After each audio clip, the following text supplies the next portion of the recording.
or me or anybody. Okay, now what's his payoff when he jumps out and scares the bejeebers out of you? Do you squeal, scream? Oh yeah, we're going to get a And snack. what does he do when you do? He laughs and says, aha, he stays in the role, whatever he's playing. Does he laugh and run off? No, he laughs and expects us to admire, what he's done and the That's important. I'm trying to figure out, okay, listen, yeah. People don't do things in pattern without a payoff. He craves attention. He just does things that you wouldn't think is rational. So you think the payoff is attention? I do. This is attention-getting behavior. I think he's just doing what he loves, what he's done since he was a child. So you think he would do it if he lived alone? He did do it when he lived alone. He would. Okay. He would. He would. Okay. Well, that's what I'm trying to figure out here. I'm asking these questions. There's some park. Griffith Park. Griffith Park. He dressed up in full gear, went out one night, and he got stuck. They shut the gates. He couldn't get out. He was stuck there. No cell phone battery, nothing. I mean, he just does this for his own enjoyment. He got dressed up to prevent crime and to fight coyotes in Griffith Park. Criminal coyotes or crime and coyotes? He said, when I go out there, Dad, there's a lot of crime in this park. He says, so I'm there as a protector, but I also have to be safe because I've noticed coyotes. The other thing I want to introduce right here is you don't reward bad behavior. You just don't reward bad behavior. I actually understand that. I'm not sure Jim does. Jim meet bus, she just threw you under the bus. Right. Because, Dr. Phil, I did draw the line in the sand, like when he was 20, when he was 22. Well, you're throwing him under the bus. What is he doing that he doesn't understand? You don't reward bad behavior. He slips him money that I don't know about and buying him cars, and it's undoing, all my hard work and the fights I have to go through with him to get him there. All right, now answer this question. For 17 years, he's been running around the backyard in a Batman suit. Right. Yes. And you haven't held him accountable for that. He hasn't had a job that's lasted more than a month. I think there's something seriously wrong. I don't think it's just... That may be. And if he does have a mental illness, then I want to try to figure that out. Figure out what it is, and we'll figure out what to do. Not to repeat the same mistakes I have made throughout his life, we sat down with him and said, you want to come back, these are the rules this time, A, B, C, and D, and the first time you break one of these rules, you're back on the streets again. Okay. Has he broken it? No. Yes. We actually made a little tape about your 4 rules, so let's take a look at it. Okay. To avoid a lot of the problems that I have with Brandon, I decided to make rules. Rule number 1, you cannot spray paint or paint anything of any sort at my house. 0 tolerance for any paint. The second rule is you cannot go in anyone's room. Rule number 3, do not take anyone's things. And rule number 4 is don't eat anyone else's food. There are rules that normally you wouldn't have to mention to anybody. It's just common decency and respect. But for whatever reason, he struggles to follow rules. He's broken 3 out of 4 of those. No, he's broken 4 out of 4. 4 out of 4. And you say none. You said he hasn't broken any rules. She says 4 out of 4. I didn't see the spray paint, but he did break into our room. Yes, he broke one. So why did you say no when I said, has he broken any rules? We have no proof. It was a rainy day when he broke in our room, so there's footprints on the pillowcase and on sheets. Unless you were walking on the bed, it was him. The footprints were not on the bed. The footprints were on the sheets that were laying next to the bed. Well, I could have easily walked on them. There were flip-flops. He doesn't wear flip-flops. I do. Do you see? Are you going to make excuses for him? No. I'm saying. No, I said seriously, because No, I want him. I want to get him help. I do too. Which I want to create change. And if you're going to make excuses for him, it's better off that you not be involved in this. No, I'm there to save my son. And I'm happy to do it myself with you. You got to stand firm, okay? That's all I'm saying. Just stand firm. All right, Jim and Sydney say they're proud of their son's rapping skills, but Brandon has taken his Caesar Caprice persona too far, and they want Caesar gone. We'll talk about that next.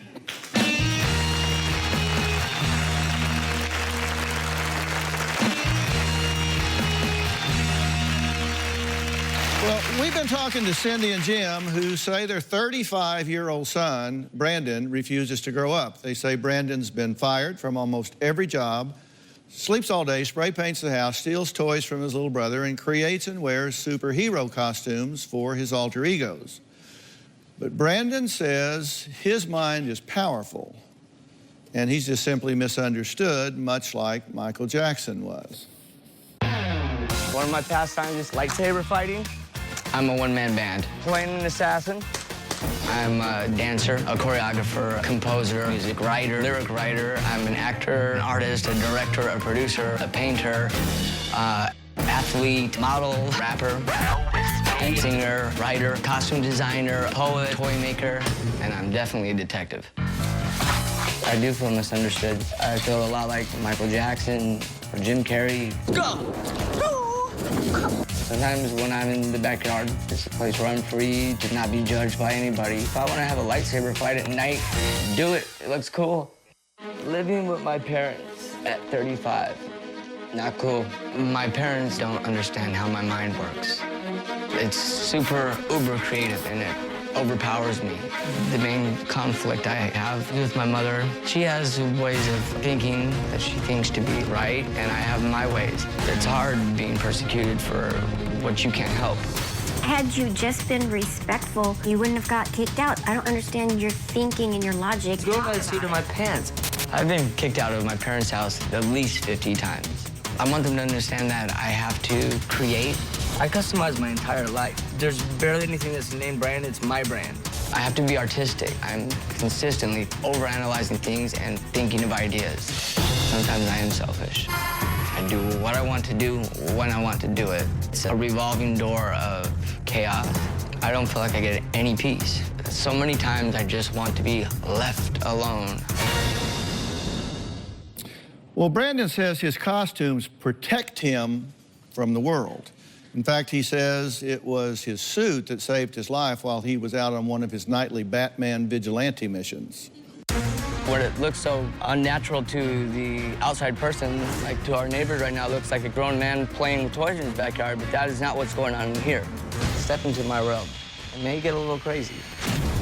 When I put on some of the customized costumes, my tactical suits, my armor, I become that character. I take it out to the field to test. I go on what I call night missions.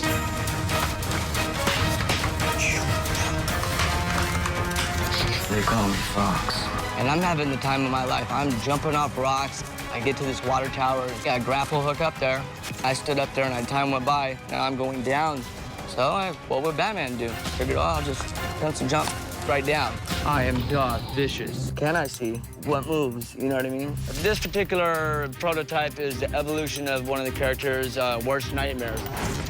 Either way, it's always fun to me. All right, Brandon, have you been watching the show up till now? I like it. What I want to get perfectly clear to everybody that's watching this is that no, I know what's reality and fantasy. I don't choose to dress like Batman.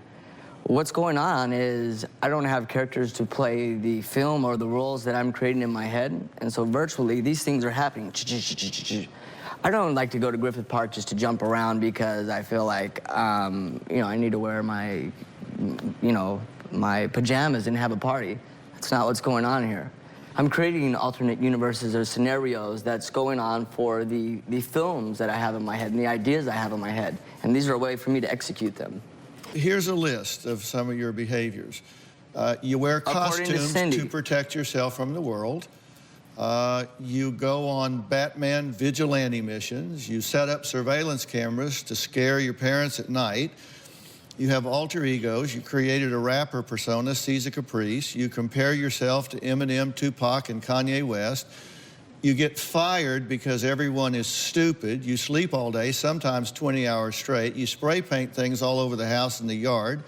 You play with boats in the pool at night while wearing costumes. You play with lightsabers at night and talk to yourself. You steal money, you steal toys. You make toy lists for Christmas and birthdays. You have mood swings. You're angry, irrational, have a bad attitude, and won't apologize.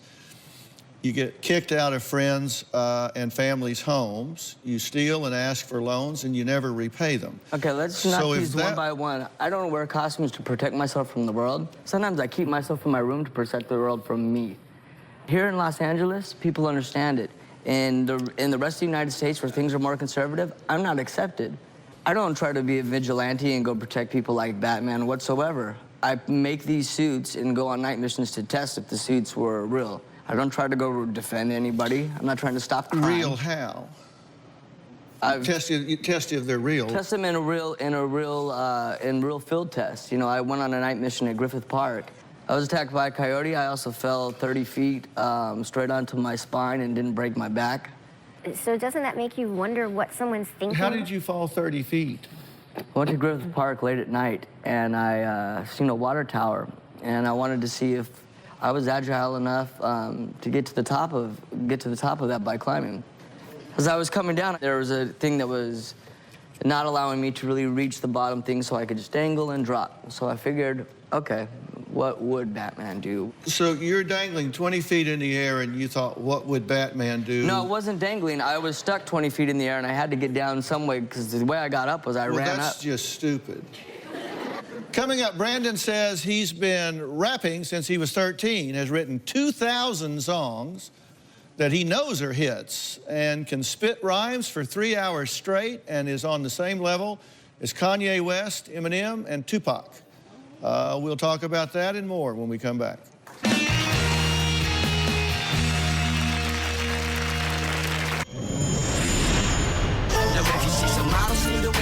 Bottles in a limo, single guy up in the middle. Caesar Caprice, an alias, an alter ego. He doesn't have to wear masks so much. As cool growing up, what I wanted to be when I was 21 and growing up in Vegas was have a car that was sleek, and I wanted to dress a certain way, and that was when Caesar Caprice was born. Brandon raps everywhere. He'll bust out a rap anywhere you are. Like a soap on the rope, boy, I'm hard to touch. You better watch out when my foot's on the gas, you might rush. Get your head bust while I go and pump my thing.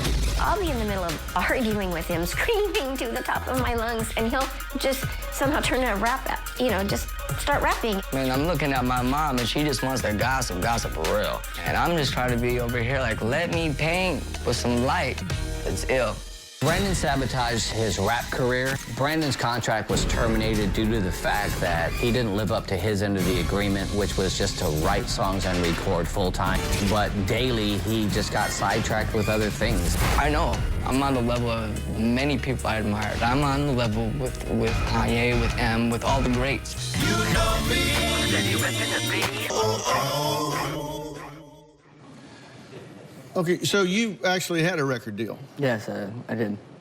And that didn't last long. Yeah, he promised, he goes 3 weeks, 3 months, I'm gonna have this whole album done, and you're all gonna see, and Mom, when I get to the Grammys, I'm gonna blast you for all the arguments and all the things you put me through. And the rapper thing, I did support it when he was younger, but now he's 35.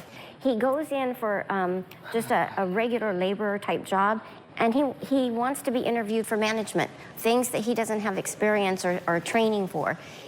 The money he gets that he says claims is from jobs is because he'll say, oh, I'm so starving, so his dad will slip him $20. He'll spend $5 on food and $15 on toys and paint.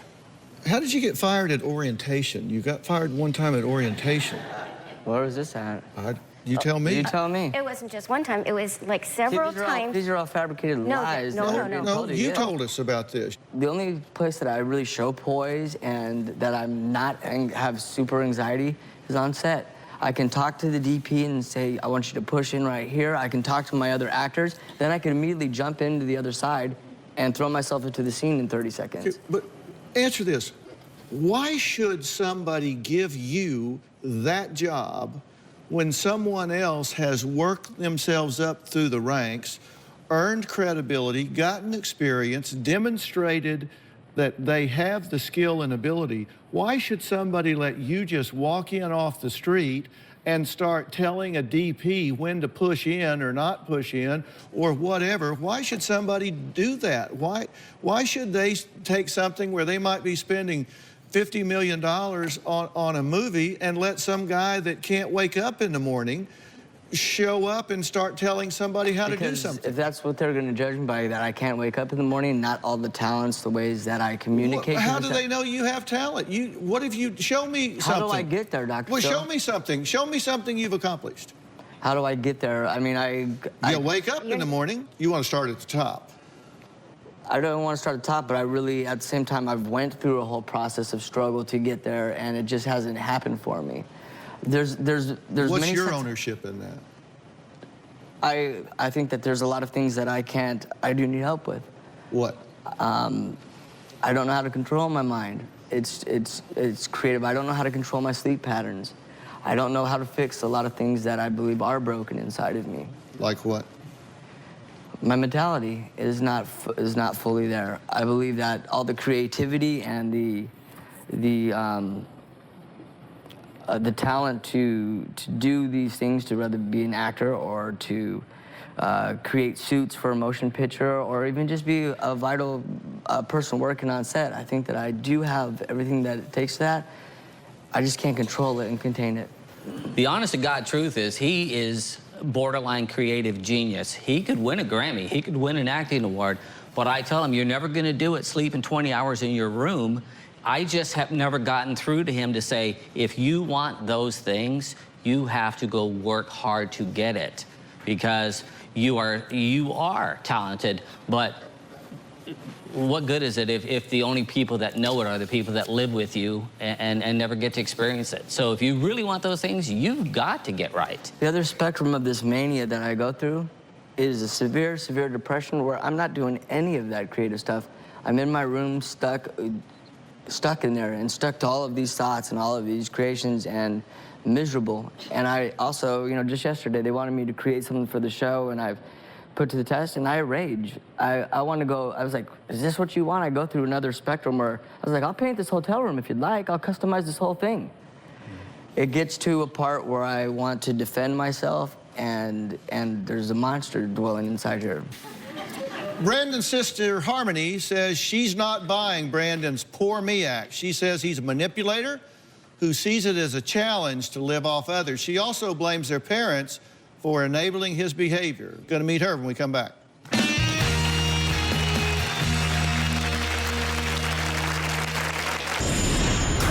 It's so weird to see your 5-year-old and your 35-year-old getting in disputes over what game they're going to play, or somebody took somebody's toy. Brandon gets so mad, he will stomp off and tell his brother, I'm never going to play with you again, and go in his room and slam the door. He says, you're just a jerk, you're not even grateful, nobody would want to play with you, nobody's going to be your friend. If Tris comes home with a toy, Brandon's like, well, how come he got a toy and I didn't get a toy? Well, Brandon's sister, Harmony, says she used to be proud to be Brandon's sister, but now she says she's embarrassed to tell people what he's become. She says she's done listening to Brandon's excuses because he's a manipulator who claims he's found God and will change his behavior whenever he needs help. I'm sick of my brother Brandon living with my parents over and over again at his age. At one point, I actually told him to kick him out, put him on the streets. My parents enable my brother and his lifestyle and behavior. I wish my father would show more tough love on my brother. I wish he would just put his foot down, tell him to go get a job, or we will not pay for your food anymore. You cannot stay in our home rent-free. Brandon promises that he'll change, but he never does. One time, I loaned him about $2,000. He did not pay me back. I had to hound him. I had to chase my money, and week after week, he had an excuse. I don't care if I loan you 5 cents. That is my 5 cents I'm loaning you that you told me you would pay me back. I got Brandon a job as a stagehand on the Chris Angel Magic Tour that I was a part of. After I got Brandon a job, he started having trouble with it.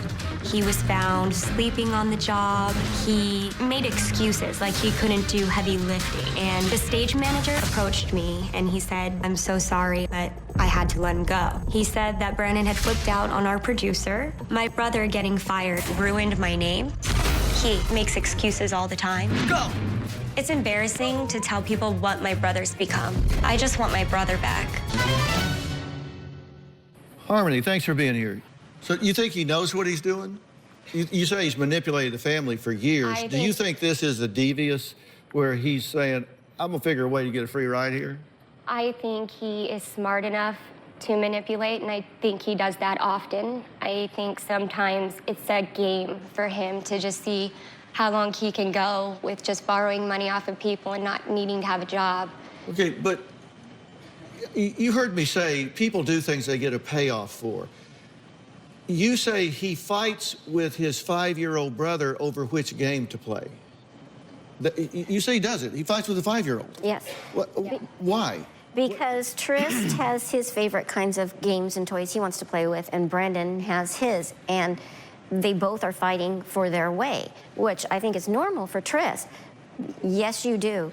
And you get... This is like so... He even tries to dictate what toys I buy Trist for Christmas and his birthday. If we're gonna go on the show, we gotta be honest. This is not happening. Yeah. This is not happening. What they're complaining about, that they're saying has been going on and on and on, is all fairly new. No, maybe the manipulations and the other things. It's new. It sucks. You are ridiculous. You are so hateful and ugly and irritated all the time. I'm agitated, but normal life things irritate you. I could say, Brandon, you left your clothes in the washer all night. They're stinking. Would you like me to rewash them or put them in the dryer? Or would you say that? You're attacking me when I first wake up, and you know I wake up. That's not something you would say. You expect people to tiptoe around you. They're giving the worst example because it's not. You can't recognize that taking your clothes and washing them is a favor. You lose a little credibility when you're running around in Griffith Park at night in a Batman suit. I mean... And if I was doing that, but I'm not running around in a Batman suit, Dr. Phil. You guys are getting it so wrong. No, okay, well, help me. I'm just an old country boy. I'm running around in a tactical suit that I've created. This is a motocross suit that has... You're the one that said, what would Batman do? I said, what would Batman do? But I didn't say, what would Batman wear? I'm not even trying to stop crime. What do you mean, what would Batman do? There isn't a real Batman. You know that, right? A lot of people would say, what would Jesus do? And that could be up for argument's sake. But what we're saying is, these are characters I've created for shows that I'm creating. He is extremely creative, and I think he has so much of it that he needs an outlet. He needs to get it out somehow. He is very brilliant with what he does, and I actually find it fascinating to look at his stuff. You know what? I don't disagree with that, but I've got a comment about that. It's time to make some sense out of all this, and I'm going to do just that after the break.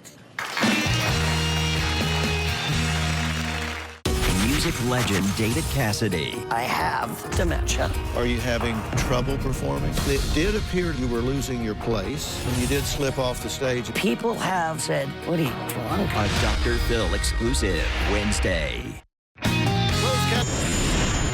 I believe Brandon has some sort of mental illness because he doesn't think like other people. He's agitated and he doesn't seem to be able to handle any sort of stress. I don't know what this is, but it's some sort of a drug thing.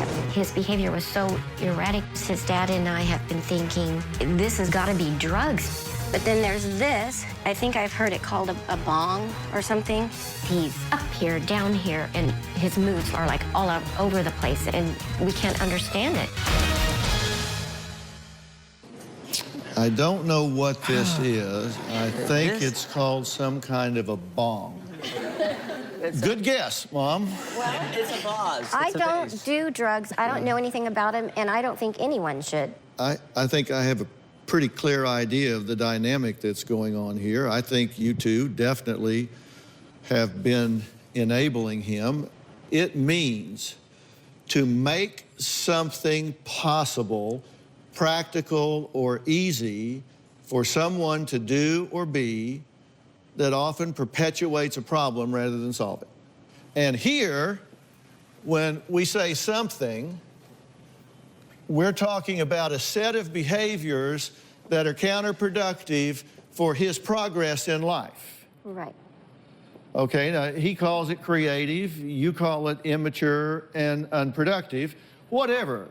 But it certainly is not getting him what he wants, and it's not getting what you might want for him or what you might want for him. So it makes something possible, practical, or easy for someone to do or be that perpetuates a problem, okay? It perpetuates it rather than solves it, okay? So think about that. Have you done that? Definitely. Well, he's got a roof over his head. He's got 3 hots in the cot, man. He's got spray paint and a place to do it. He doesn't have to get a job because he's financed. I've been in a different kind of environments altogether. Besides this suit, I've been in some real scenarios. And I've been on self-medicating for many years. Everything from bongs to beyond.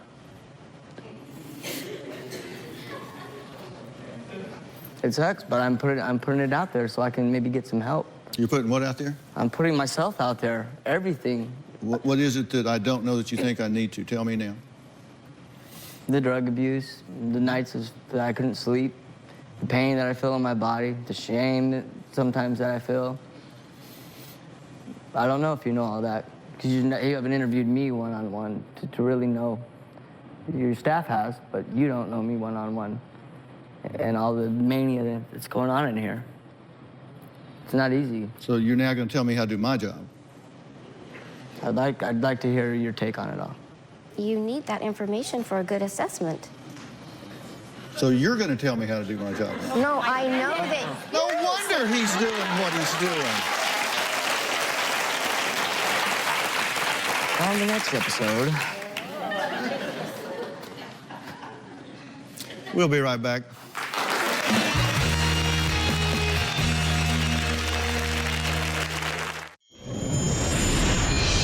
I see here hundreds of paints, every sort of color. If he thinks it would look better, he'll spray paint.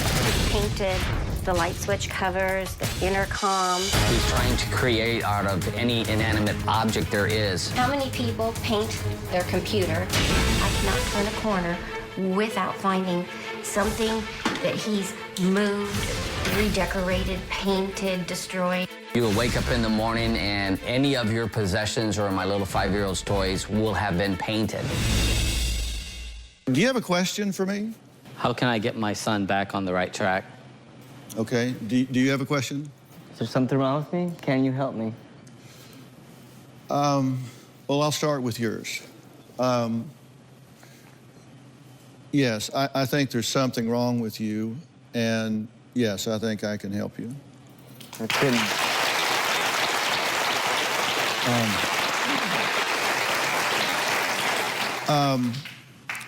First off, I think you're very intelligent. I think you're very creative. And I think you are very talented. Do I think there's something wrong with you? Yes, I definitely do. And I don't think it's anything to be ashamed of, but you have to understand, for me, a mental illness or maladjustment has no stigma. It's no different to me than a kidney infection or straining your knee, because it has no stigma to me because it's been my whole life. I think there's a lot going on here. I think developmentally, your development socially and emotionally, for some reason, arrested at an early time. And so you're functioning at a pretty immature level of problem solving and problem recognition and problem solving. And I think you have a flight of ideas. So your ability to focus on something and concentrate on it for a sustained period of time is very difficult for you. I don't think you do that on purpose. I just think it happens. I think you kind of peel off and go different ways. I don't particularly think that's necessarily psychological in nature. I think it's probably neurological in nature. And I think that if we evaluate you neurologically, I think we are going to find parts of your brain that are underactive. I think we're going to find parts of your brain that are overworking. And that is very likely something that can be dealt with, and probably without medication. And I think if somebody would look past the outrageous behavior and look below it and see what is causing it, then I think you could find some answers where all of that behavior could be focused and funneled in a way where you maintain your creativity, but you do it in a way that it actually comes to fruition. Because right now, don't you agree that however creative you might be, however many great ideas you may have, you just don't seem to be able to get any traction? Absolutely. I have a gentleman here that I want to introduce you to that's from your area. This is Dr. Donald Pawson. He is a psychologist and a licensed alcohol and drug counselor. Say hello to Dr. Pawson. Thank you for being here. Hi, nice to meet you. You've been listening to the whole thing. You've been hearing everything. What I'm hearing, and the most profound thing I've heard so far is Brandon describing the brain energy, his thinking process that is overwhelming even for him, and recognizing that his brain gets going so fast that he can't control it. There's a good scientific evidence that there is a process going on there. We call that brainwave activity. And when one part of the brain starts getting really active and over-aroused, then other areas of the brain, that energy has to come from someplace else. And of course you can't control it because the energy that you need to control it isn't there. And what that means to you guys is that some of this is involuntary for him. Yes.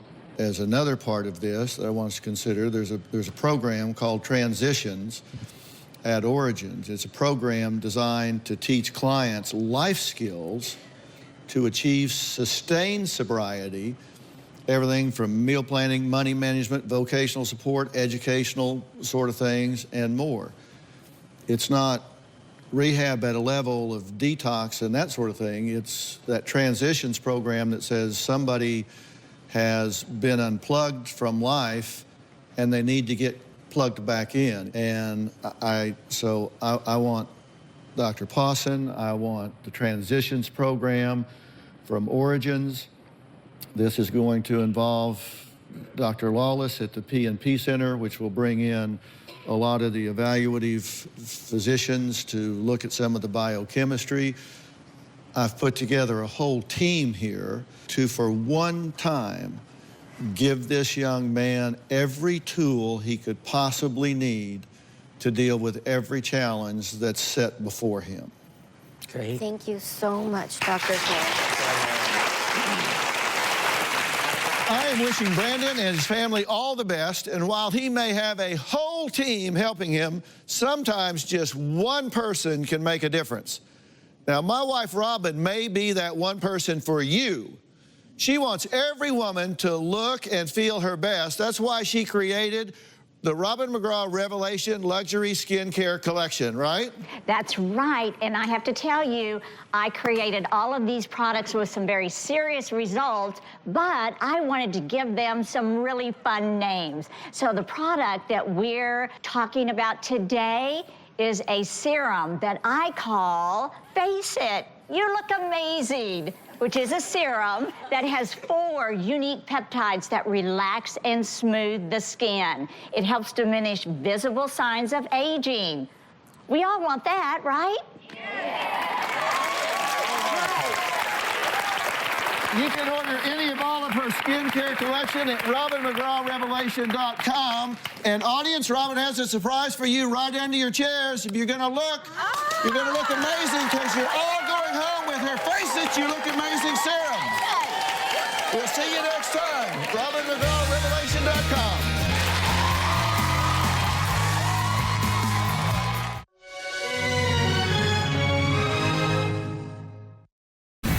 Now, Do you think this was a suicide or something else? for the first time ever, How did you find out he, in fact, was dead? Inform me.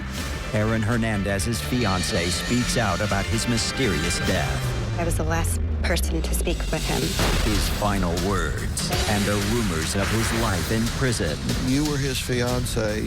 Was he secretly gay? The exclusive interview. Did he kill himself so you could collect $6.5 million?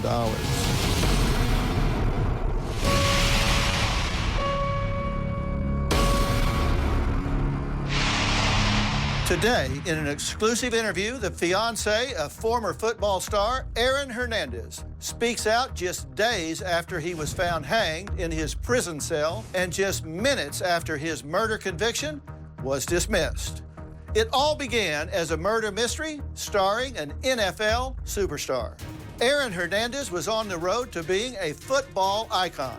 he had a $40 million contract with the New England Patriots, a mansion outside Boston, and a beautiful daughter and fiancée. Then, in 2013, he was arrested and accused of not one, but 3 murders.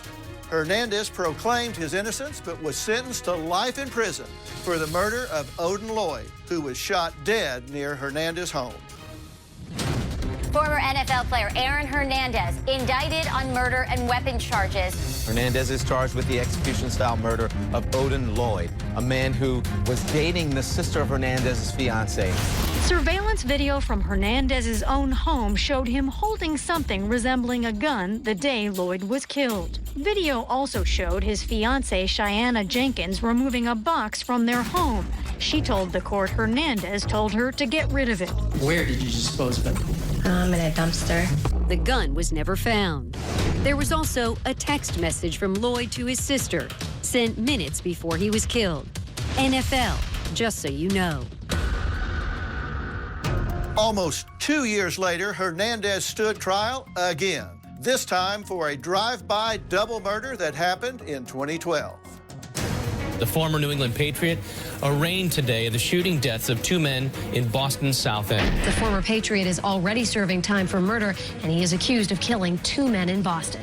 Hernandez denies murdering Daniel Abreu and Safiro Furtado. Prosecutor Patrick Hagan says Hernandez didn't know the men, but a spilled drink by a dancing stranger that summer night enraged him. That was a sign of disrespect. Defendant fired that gun 5 times. Bang, bang, bang, bang, bang. The testimony of Aaron Hernandez's fiancée today was not unlike her testimony in his first murder trial. Weren't you concerned as to why Aaron Hernandez would have a gun in your home with your child? Concerned maybe, but bothered, no. The most memorable part of her testimony may be how much she did not remember. Yes, I played my role. Played your role? Mm-hmm. What is that? Meaning I cleaned and I did everything else. I mean, there was no reason for me to ask any questions. Did you find the defendant guilty of murder in the first degree? Not guilty. Emotion written all over the face of a normally unmoved Aaron Hernandez. After 6 days of deliberations, a jury clearing the former Patriots star of all counts, including murder. But Hernandez wasn't going home. Instead, Aaron Hernandez was returned to his 8x10 cell at state prison, where he was expected to live for many years to come.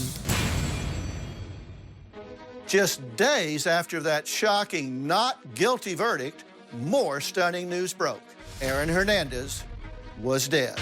Just 5 days after his double murder acquittal, former Patriot Aaron Hernandez was found dead in his cell. Prison officials say he hanged himself with a bedsheet attached to a window after jamming his cell door to delay any possible response by guards. Sources say not only did Hernandez have the words John 3:16 on his forehead, he also wrote the same Bible verse on the wall of his cell.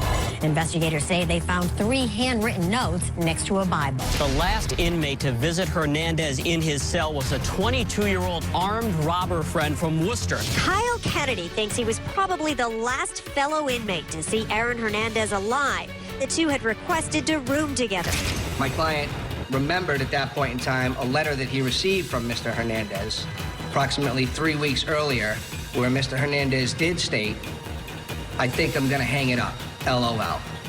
This is where the strange and violent odyssey of Aaron Hernandez came to a strange and violent end. Since the discovery of his body, rumors have flown. Did Aaron have a secret gay prison lover? What were the messages written in blood on his cell walls? And what is to be made of the mysterious suicide notes? Then, the biggest mystery of all. Did the football star really take his own life? Was he trying to ensure his football fortune ended up with his fiancée and daughter? Or could it have been something else altogether?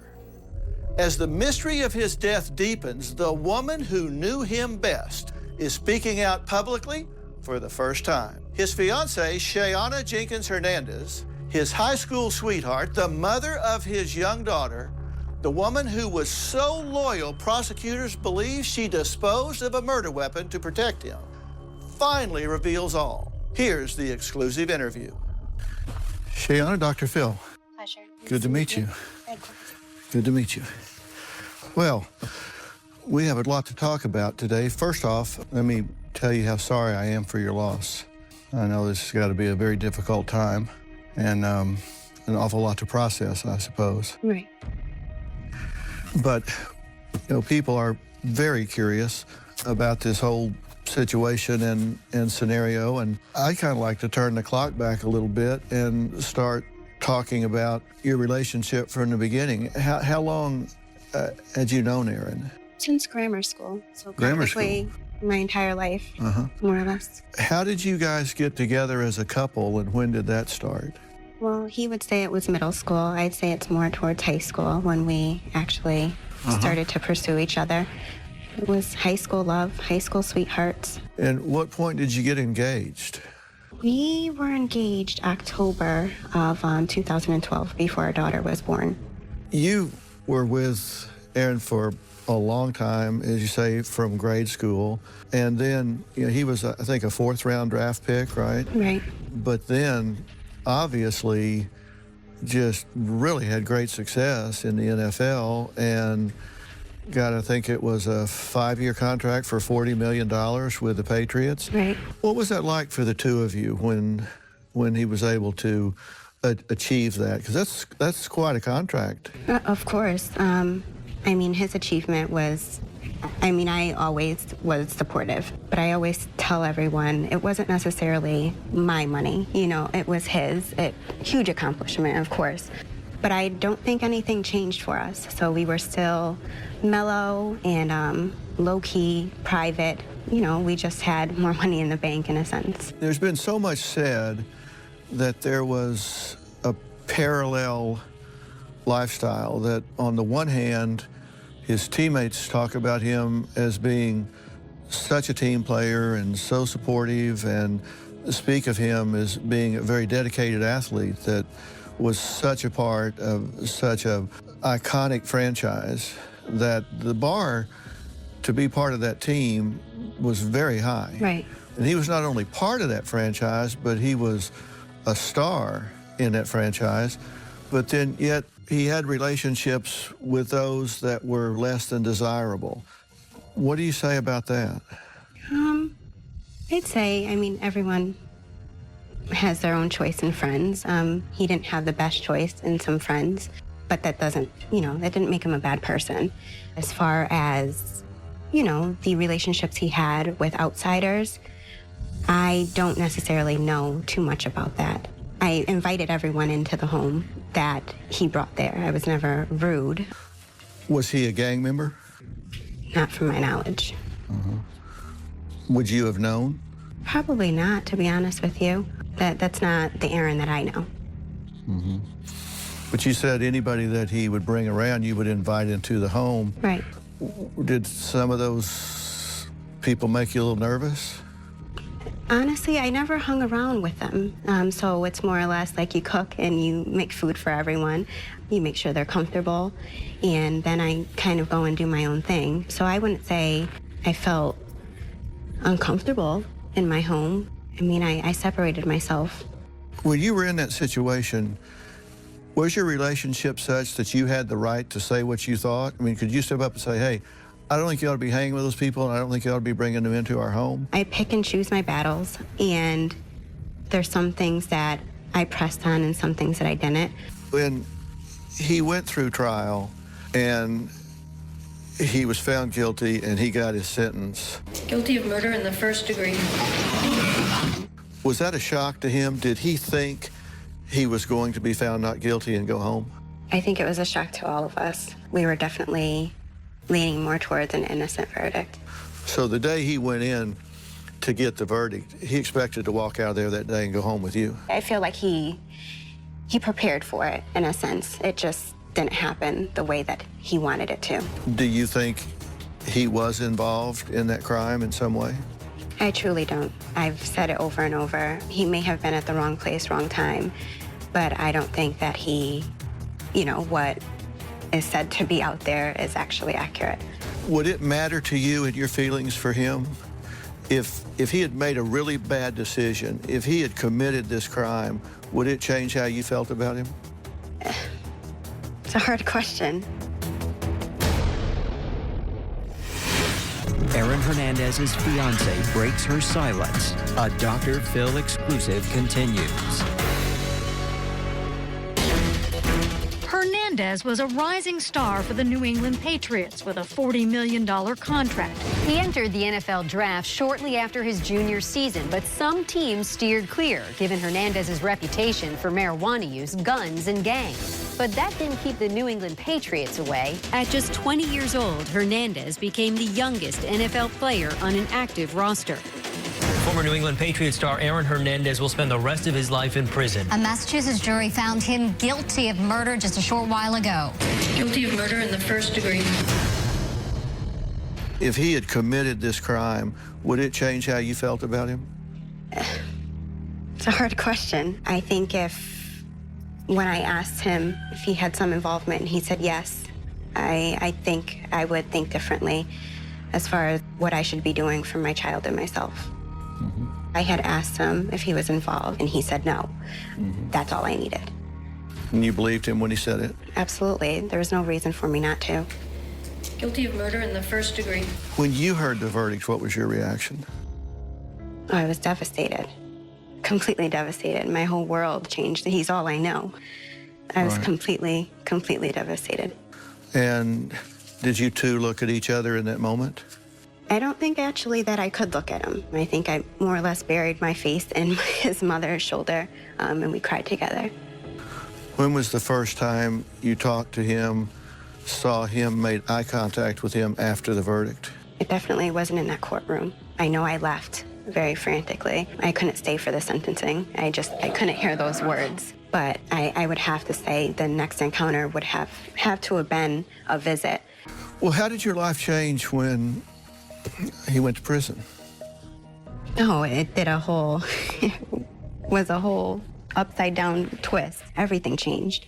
He wasn't there anymore, financially, emotionally. It was hard. How difficult a transition was this for him to go from, being out in the world and beautiful home, affluent lifestyle, to all of a sudden being locked up in a cage, locked up in a cell? Right. I'd say it was difficult, of course. Did his celebrity status work for him or against him in prison? I would say both ways, but I think it worked for him in a sense where people could, I don't know, he had something to talk about, something to give individuals that may not have experienced that lifestyle. When you visited him, what did you guys talk about? We never really spoke about any of, I guess, the drama filling our life. It was more or less like the happy times, what we used to do, AVL mostly. So, I mean, it was just, we tried to keep it positive. Was he a jealous type? I mean, he's in jail and you're a beautiful woman out in the world. Was he ever worried about you or what you might be doing? Well, jealous, yeah, I guess that's fair. But my loyalty, I assured him there was nothing to worry about. You're still wearing your engagement ring. I am. It's a beautiful, beautiful ring. Thank you. You're wearing it now is certainly a sign of your loyalty to him. Of course, always. Even now. Will you always wear that ring? I'll always have it with me, and I plan on passing it down to AVL when it's time to. You changed your name to Hernandez, but yet you never actually got married. Why not? We didn't get married, obviously, for a number of reasons, but I changed my name for the simple fact that, we were a family, and I'm very strict on that. And my daughter, as learning her name, she learned mine and she learned Daddy's, and my last name was different. So now she knows me as, Cheyenne Hernandez instead of Cheyenne Jenkins. Yeah. She's how old now? She's 4. What's her relationship with Aaron through the time? Did you take her to see him? I did. And how did that go? We would try to go once a week, sometimes twice, depending on the circumstances and whatnot.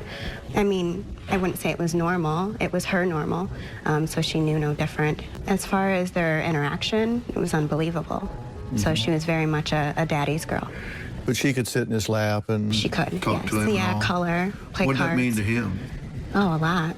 Yeah, he was absolutely in love. So, and I mean, when I was there, it was like, you know, when we were all together, he was focused on her. So it's kind of like I was just the chaperone in a sense. Yeah, you were the plus one.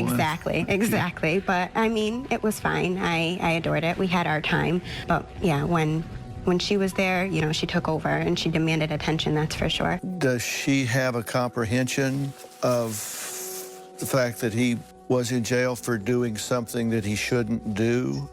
No, she has no idea, and I won't tell her until she decides to ask, or if she asks. She thought Daddy was at work. That's how we kept it. She knows nothing about jail, prison, or any of that stuff. I try to keep her in a whole positive direction.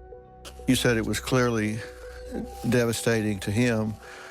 Did he ever talk to you about suicide? No, never. I had no idea.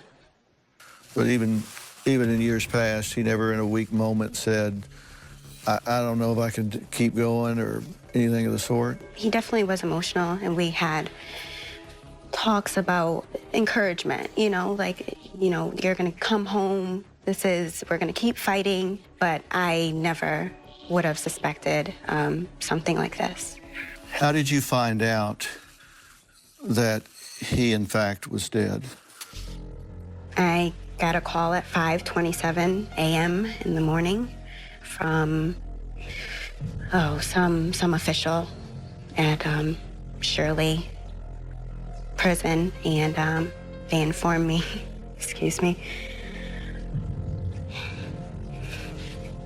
they informed me that indeed Aaron was deceased.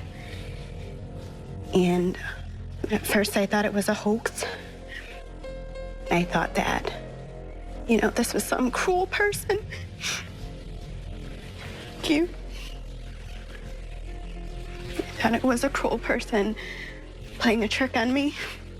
I called this lawyer immediately. I said, they're telling me that he's dead. And I said, I don't know what's going on. I'm trying to call the jail. I'm trying to call the number back, and I'm not getting a response. He then made his calls. We weren't getting anyone. The number called me back. I spoke to the gentleman, and he said that Aaron was found in his cell, and he was deceased. He was being transferred to the hospital, and that's when I said immediately that I was coming. He told me to wait for the medical examiner, and I wasn't taking that for an answer. So at that time, I made arrangements to go to where he was. Do you believe he took his own life? I don't know what to believe, to be honest with you. It's just not the Aaron that I know. I think that if he would have done something like this, it would have been at his worst. And I felt like we were, you know, it was looking so bright. We were going up a ladder, in a sense, to the positive direction. I haven't been able to grasp any of it yet. Well, you probably know him better than anybody else. Do you think this was a suicide or something else? Aaron Hernandez's fiance breaks her silence. A Dr. Phil exclusive continues. Just 5 days before his death, Hernandez wiped away tears in front of family members after being acquitted of murder in the 2012 shooting deaths of Daniel De Abreu and Zafiro Furtado. What say you, Madam Foreperson? Charging armed assault with intent to murder. Not guilty. Hernandez had been serving a life sentence without parole for the 2013 murder of childhood friend Odin Lloyd. Well, you probably know him better than anybody else. Do you think this was a suicide or something else? I don't think this was a suicide. Knowing him, I don't know. I don't know. What would cause you to doubt that he took his own life? I mean, for one thing, we know that he had just been acquitted of 2 murders and had 1 on appeal. So, I mean, this had to be the high point of high points in a long, long time, right? No, I agree. And that would make me doubt that he took his own life. He was very positive, so excited to come home. I spoke to him the night before, they say this incident happened, and he was so, Daddy's gonna be home, and he's speaking to AVL. I can't wait to sleep in the bed with you guys, and I can't wait to just hold you and love you. There was no indication at all of such events. Okay, so you spoke to him the very night before he was found dead in his cell. As far as I know, I was the last person to speak with him. And the last words he said to you were what? I remember him saying, babe, I've got to go. They're shutting the doors. And I honestly don't think that we said I love you to each other. And that was it. Okay, babe, I got to go. They're closing the doors. There was no, monumental goodbye, no finality in what he was saying, no, this woman that I've been with since grade school, that I've loved since middle school, that I've got a child with, that I know I'm speaking with for the last time in my life. Right. It was, babe, gotta run, they're closing the doors. Yes, it was a normal conversation, which makes me doubt so many things. I just know that the feedback that I was getting from our last talk had nothing to do with any suicidal thoughts. But then again, I don't know what that would be. But to me, it was completely normal. So you look at the absence of what was there rather than the presence of what was there. There was just nothing there that signaled. Right, exactly. If he didn't take his own life, then by deduction, that would mean someone else did. In a sense. Because you don't accidentally wrap something around your neck and get it caught on your bunk and hang yourself. This isn't a whoops. Right. I fell and hit my head. Something went on here. Right. Do you have any reason to believe or any information from him that would cause you to think someone might want him dead?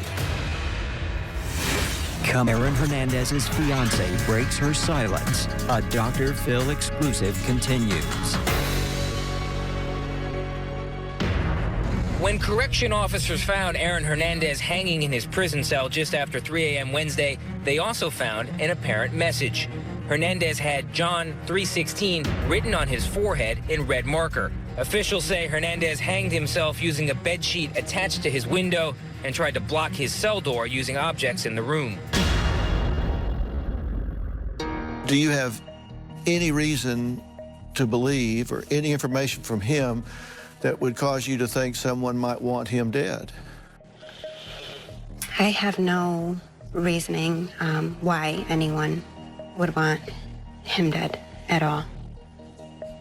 The prison reported several drawings and the words John 3:16 written on the wall in blood, and said that he marked on the verse John 3:16 and that he had written John 3:16 in ink on his forehead.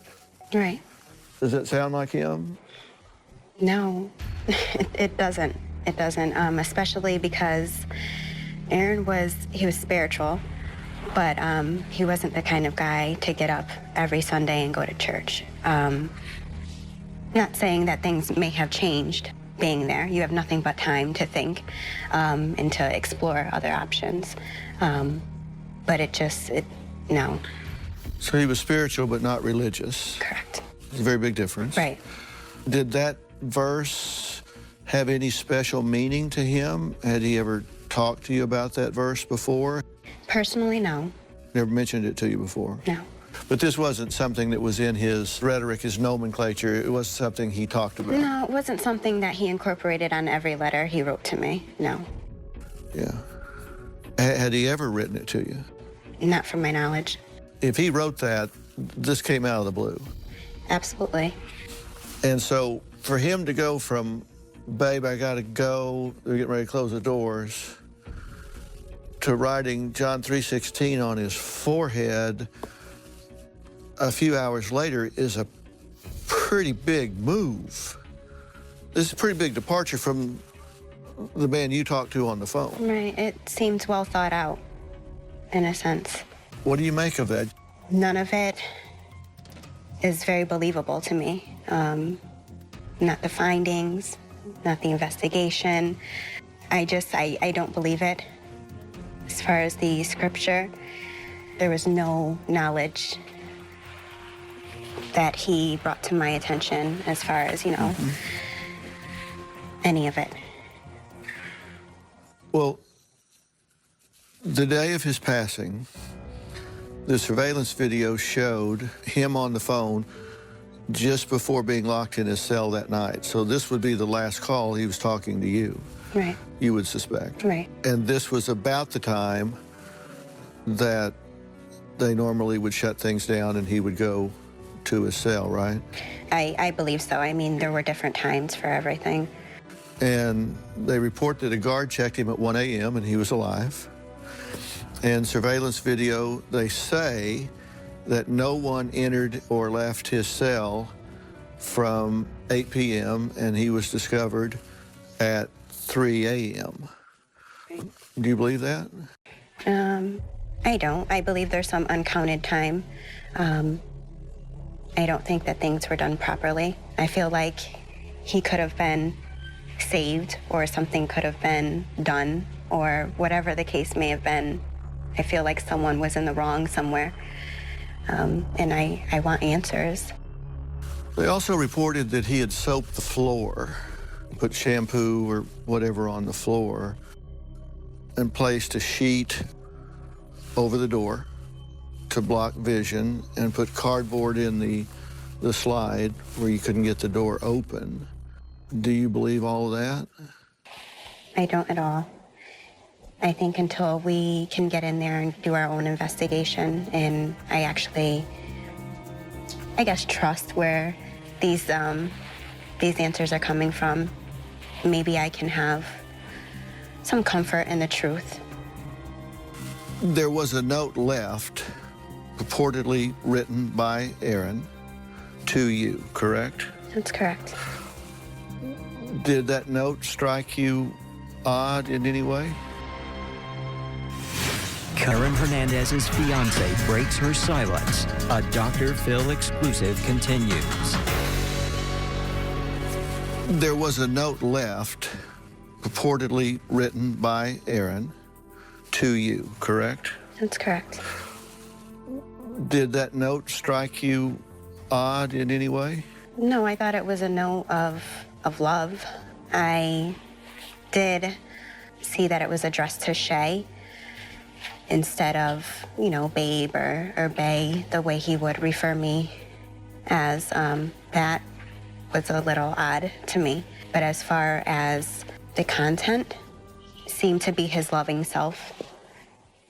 It was addressed to Shay. You would have thought it would have been a term of endearment, more close, more intimate than that. Right, absolutely. Which would have been what? Babe or bae, or at least signed your soulmate, as he would usually do. It was just, I didn't get it. Because you would think this would be an emotional time for him. Right. If he's getting ready to leave this world and talk to you for the last time, right. and he missed the chance on the phone. Right, absolutely. So you think he would do it here. How about the handwriting? Did it look like him? The handwriting was similar, but I feel like, again, you have nothing but time in there. So I feel like it's easily duplicated, or could be. Were there words in the note that he didn't use that you would expect to be in there besides babe or bae? Honestly, I think it was it screamed love, but it wasn't, like I said, personal. It wasn't intimate. It was, I don't know, there were some odd parts where it didn't make sense. It wasn't clicking in my head as far as what he may have been thinking or what he was trying to say. It was very short. I feel like, I don't know, I wanted more. I wanted him to explain, and I don't know. It's very confused, and I can read it over and over and over again, and I'm still, the same place. I'm still at the same place where I read it. I don't feel like there's any progression. Well, he references Savage Garden. Is that a group that has any special meaning to you or to him? We're both very into slow jams, not necessarily a special meaning. I, of course, have listened to it. I know the song. It puts me in a place where I feel he may have been then, if that's the case. I was just trying to, when reading it and when listening to the music, you know, you try to put yourself in his frame of mind. He says, Shay, you have always been my soulmate, and I want you to live life and know I'm always with you. Then he says, I told you what was coming indirectly. What do you interpret that to mean? I don't know. Like I said, we've had talks about him coming home. Everything was looking more positive than negative. Again, I feel like there's just not enough. It's so vague for me to have closure, if that makes sense. From an objective standpoint from the outside, and I'm not saying my interpretation is right, but I read, I told you what was coming indirectly. When I first read that, I read that as referencing the suicide. If that is what that sentence is meant to convey, did he telegraph to you in any way that he was going to kill himself? No, not at all. I mean, he was very positive on coming home. So if that's what that means, that's just not true. No, it's not true at all. He damn sure did not say, I've been directly signaled to you I was going to kill myself, so this shouldn't be a big shock. If that's what... Yeah, no, not at all, because if that's the case, I wanted him home more than anyone. Yeah. I would have stopped it. I would have gotten him help. I would have told someone. You'd rung the bell. Right, and there's no way that he would have told me if that was the case. It goes on to say, I love you so much and know you are an angel, literally. We split into two to come change the world. I love you. Let the daughter know how much I love her.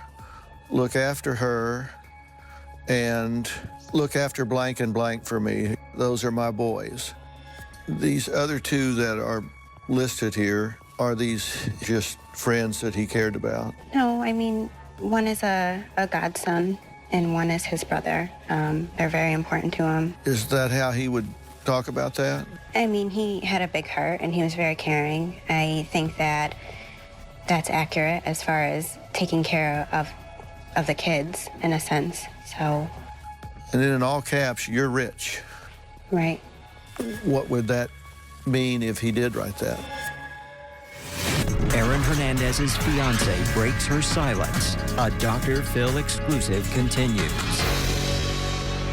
Aaron Hernandez's final messages. The state just releasing one of 3 suicide notes that he left. Some cryptic messages within the brief handwritten note. Hernandez asking his fiancée to watch over 2 of his boys. In capital letters, he underlined. He writes, "You're rich." You're rich. Right. What would that mean if he did write that? What I got from that, I thought about love. I thought about things that were without a doubt what I would already do. If he did write this, is this in some way a last will and testament saying whatever's mine is yours, you're the mother of my child, the next of kin? Is this meant to be a last will and testament? If he did write it. I don't know. You and I both would want to know. There's tons of questions that I have in regards to everything, and that's what I want to know. That unfortunately I can't get answers to. In any of your conversations with him, any of your visits with him, was he at war with anyone? Is it possible somebody wanted him dead and this was some kind of assassination? If he didn't kill himself, somebody had to kill him. Did he ever tell you during a visit, there's something brewing in here, I got conflict in here? Did he ever indicate anything like that to you? Never. Would he not tell you that to not worry you? It's possible. If somebody did this, then that means that the guards, whoever controls the video, whoever writes the reports, whoever did the killing, there would have to be a lot of factions involved here to present this as a suicide. Somebody would have to manipulate that video. Somebody would have to write a different report. Somebody would have to come up with all these different facts, because it says from the time he went in that cell at 8 o'clock that he was alive at 1. Then he was found having hanged himself a few hours later, and that nobody went in the cell between the time the door was closed at 8 and when he was found. So that if this happened, if it was not suicide, there had to be a pretty elaborate conspiracy for this to have been staged. So that if this happened, if it was not suicide, there had to be a pretty elaborate conspiracy for this to have been staged. I agree. I wasn't there. I don't know what the situation may have been. But that being said, I think anything is possible. You said it well. You weren't there, and neither was I. So right. We don't know. Now, after his death, it was reported that he was gay. And you were his fiancée. Was he secretly gay? We've run out of time today. I want to thank Shayana Jenkins Hernandez for sharing her story. Now, tomorrow, Aaron Hernandez's fiancée reacts to the rumors that he had a secret prison lover. Tomorrow, Dr. Phil's exclusive interview continues. It was reported he was gay. I asked him if it was true. What did he say? The rumors from prison. Reportedly, a man named Kyle Kennedy and Aaron were prison lovers, and they requested to share a cell. You believe that? The letters Aaron left behind. There were multiple writings. There was a letter for me. There's one addressed to our daughter. Was there a letter addressed to Kyle Kennedy? The exclusive interview on the same day the former football star's murder conviction was vacated.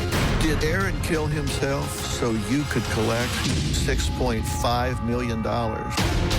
All new tomorrow. You do not want to miss that. For more information about today's show, log on to drphil.com. Tune in tomorrow. Thanks for watching today.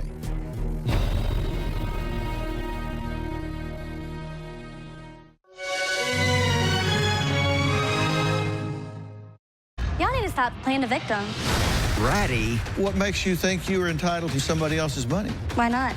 Selfish. You pawned your mother's heirloom jewelry. They were sentimental. They were ugly. And uncaring.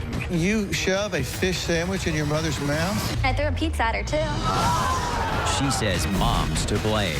What do you think about your behavior? She had sex. She had a kid. She grew me up, didn't she? Then it's her fault. But she's the one who's blown 130 grand. If I give you this check to hit the reset button and start over, that would get you out of debt. Yeah. Well, that ain't happening. Okay.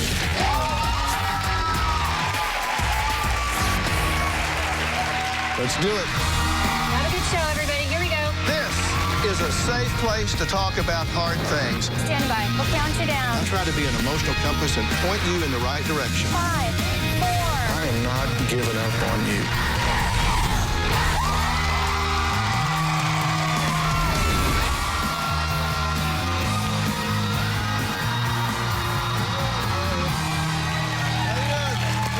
Thank you very much.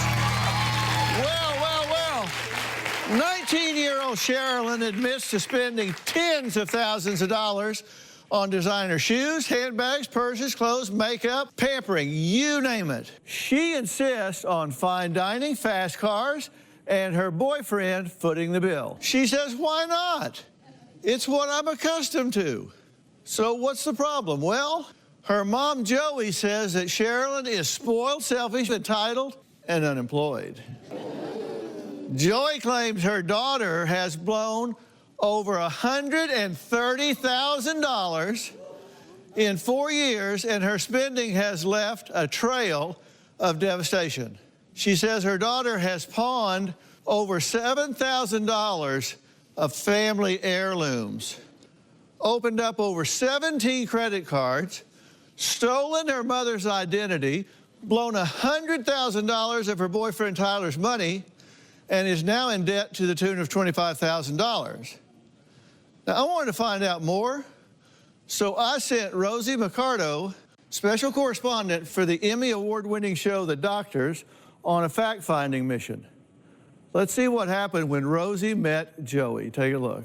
Joey, let's talk about your daughter, Sherilyn. She was given a nice childhood. You know, she always had nice things. Her father would buy her all these nice school clothes. And you would never tell her no? No.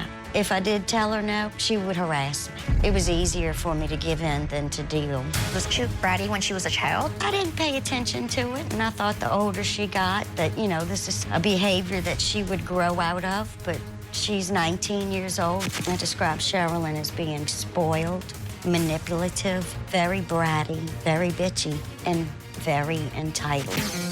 She feels she has to have nice handbags, nice clothes. This goes even into food. She will not have fast food. She wants to go to nice restaurants and fine dine. How far has your daughter Sherilyn's entitlement gone? I mean, she got her license. Her dad bought her a car. Yes, it was her 17th birthday gift. What kind of car was it? It was a Ford Focus. And she didn't want to be seen in it? No, she would not drive the car. And I bought her home a BMW for her 18th birthday. That car became not good enough just within a matter of a couple of weeks. It wasn't a Mercedes. It is Martha. Oh, Jesus. It has the navigation, backup camera. I'm not buying you another car, Cheryl. Why? So it seems like your daughter is never happy with what she has. It's never enough. Very ungrateful. What is she spending her money on? It could be anything from high-end handbags, makeup, clothes. The last shopping spree she had, how much money did she spend? That was like $3,700. How many credit cards? Over 17. She'll get a card, max it out, and not even make a payment. She gets money from her boyfriend, Tyler. She gets money from me. She gets money from her father. How much money has she been given? I know at least over $100,000. That's a lot of money. Some of the things that your daughter has done to get money is to pawn family heirlooms. She's pawned my grandmother's wedding band. That was very sentimental to me. Do you feel that she has a gambling problem? Very big gambling problem. Sherilyn used my Social Security number. For what? To open up a gambling account online. How much money is she gambling online? A lot. And if she doesn't get what she wants? She'll curse at me, call me names, call me whore, crackhead. She'll tell me to go kill myself. I do everything for Sherilyn, you know. I clean house for her. I still wash her clothes. Do you ever think that this would ever get out of control this much? She doesn't get it. She doesn't care. I can't keep doing what I've been doing. There's got to be a stopping point. When you see this played back on video, what's your reaction to it? It breaks my heart. Are you parenting from guilt here? Maybe somewhat.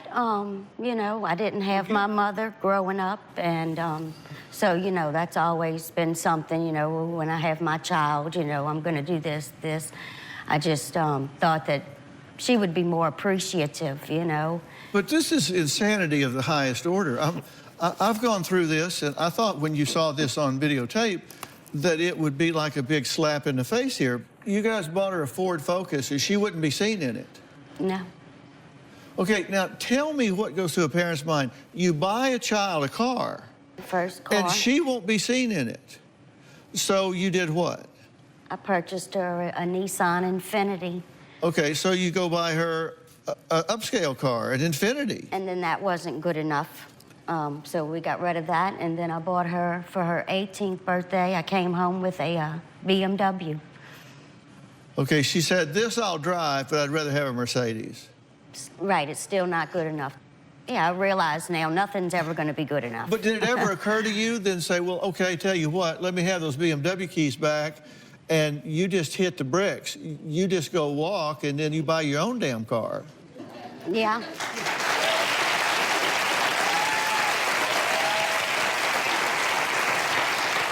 That's crossed my mind, but, you know, then there I'd be left fighting with her and oh, well, let's arguing. not upset her. And I know. Let's not upset her, right? I know. It's been crazy. I know. Now, she stole your Social Security number. Yes. Stole your identity. Yes. And opened up a bunch of accounts and that sort of thing. I wrote down in my book what the paragraph about that. What did I write down? Crime. That's a crime. Yeah. What happened at McDonald's? She shoved a fish sandwich in my face. She said, "Are you finished eating?" and pushed the sandwich in my face. She threw a pizza box at your head. Oh, yeah. She threatened to kill you. Yeah. Because you don't give her enough. Right, or if tells me to go kill myself. Okay, great. Now, she has accumulated quite a lot of stuff, right? Yes. I made a list. 189 lipsticks, 110 brushes, 56 bronzers, 54 nail polishes, 52 eyeshadow palettes, 31 eyeliners and mascaras, 26 foundations, 26 pairs of shoes, including designer shoes, 13 perfumes, 10 designer handbags, all of which she earned how much money to buy? She gets money from me, from her father, from Tyler. Are you not just outraged over this? Oh, yeah. Yeah, I am. Would you yell fire if you were on fire? Yeah. Oh, I think so. Yeah. Because I asked you, are you outraged about this? Oh, yeah. Yeah, sure. Well, yeah.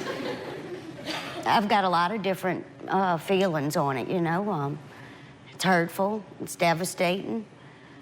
I'm angry, yeah, you know. That my child behaves, it's embarrassing. Well, Sherilyn says that there's only one person to blame for her spoiled, entitled behavior. She says that's her mother, Joey. Well, I want to talk to Sherilyn. We'll talk to her after the break.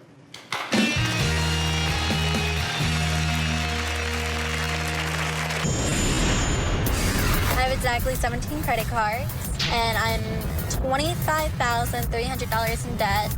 I just like going out and to be able to buy what I want makes me happy. I like BMWs, Mercedes, and like Range Rovers. I just prefer the Mercedes because I like the way they look and they're really cute. I want a baby blue one with ivory interior, convertible, of course, hard top. You coming to see the Mercedes? I wish it was a convertible, but this one's so pretty. Do y'all have any convertibles? Well, Joey says her spoiled and entitled 19-year-old daughter, Sherilyn, has blown $130,000, $130,000 living the high life with fast cars, designer bags, clothes, makeup, fine dining, the list goes on. But Sherilyn says it's not her fault because her lazy, moody, and mean mother raised her to be that way. This is what happened when Rosie Mercado, special correspondent for the doctors, met up with Sherilyn. Take a look. Hi, Sherilyn. I've heard so much about you from your mom. How are you doing today? Nice to meet you. I've heard you like to shop. I'm young, I love to shop, I love to go out, I love to buy nice things. I mean, I get whatever I want. You have 189 lipsticks. This is just a small piece. How many lipsticks do you actually use? Not really that many. How many brushes do you have here? About 110. And how many of these brushes do you actually use? Probably about 10 or 15 brushes. Do you think that you're spoiled? I think I'm spoiled. Do you blame your mom for that? I mean, I blame her because growing up, I didn't have to do anything. I didn't have to clean my room, didn't have to do my laundry, I didn't have any chores. I was never disciplined. Do you appreciate any of the sacrifices that your mom made for you? No. You don't? No. You have makeup here, makeup there. You have nail polishes and you have perfumes. Blushes, bronzers, highlighters. Accessories, purses, designer shoes. What happens when you ask your boyfriend Tyler for money and he says no? I start yelling, screaming, throwing things. How many credit cards do you have? 17. And do you owe money on all 17? All of them are maxed out completely. Do you pay any of those credit cards No. when the bills come in? What do you do with the bills? I just throw them away. You've gone as far as pawning family heirlooms when it comes to your mom. I mean, I do, but I don't really care. What have you pawned from your mom? Took her jewelry from her and I went to the pawn shop and pawned. You took her jewelry or you stole her jewelry? Stole it. And how much money did you get for that? Only about $300 per ring. And how much was that worth to your mom? Priceless. You went to Disney World, it's like the happiest place on earth, and you were upset because you didn't get fine dining. Correct. Yeah, my mom was eating a fish fillet and I pushed it in her face. On your 18th birthday, you got a BMW gifted to you by your parents. Correct. Were you excited about it? Were you happy about it? I was happy about it, but I would have preferred a Mercedes over it. You don't feel like your mom and Tyler, they're just fed up of seeing you spend money? I don't really care. Okay, you've been watching the show so far, right? Yeah. What do you think about your behavior is it's played back to you? I don't know. She needs to stop playing the victim. Why is she like, why are you crying right now? I'm not crying. She had sex. She had a kid. Like, she grew me up, didn't she? Yeah. Then it's her fault. So you have no ownership in any of this? I didn't steal her identity. She gave me her social. Do you have 17 credit cards and you said you just throw the bills away when they come in? Yeah? That's theft. Oh, okay. What makes you think you are entitled to use somebody else's money? Why not? So you're just a criminal they haven't caught yet? I guess. Okay, well, that's nice because you're on national television right now and you're confessing to these crimes.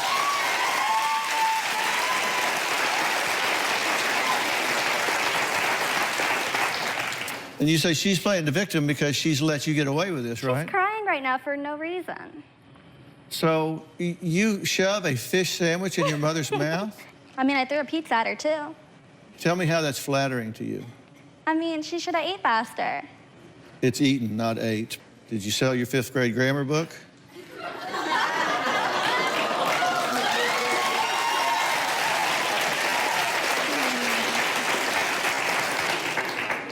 Well, so right now, your current debt, you have $20,493 in outstanding on closed credit cards, $3,139 outstanding on open credit cards, $1,347 overdrawn at the bank.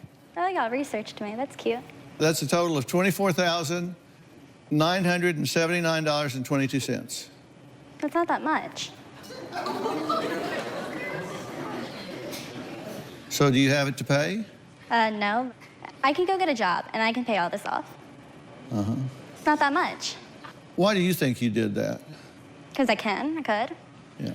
But if you had a second chance, you would do better. Probably, yes. When they bought you a Ford Focus, why was that not okay? It was ugly. It was a gift. It's an ugly gift.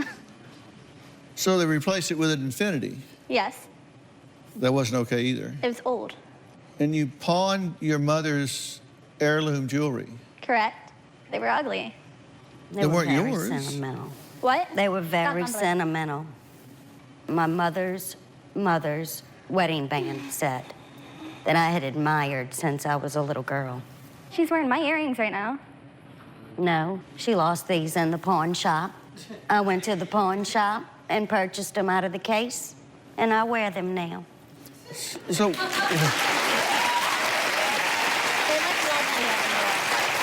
They're cute. So, if I have here a check from the Dr. Phil Show on City Trust and Savings Bank for $24,979.22, your total indebtedness. If I give you this check to hit the reset button and start over, I would go to school. you would go to school. Mm-hmm. Because that would get you out of debt. Yeah. Yeah. Okay.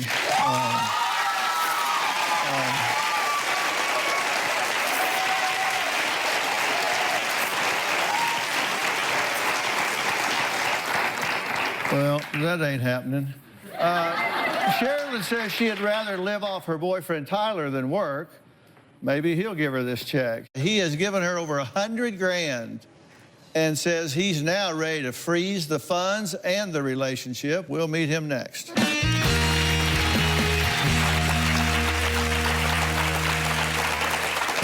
Sherilyn's boyfriend. Tyler and I kind of keep our distance. You let Tyler move in with you.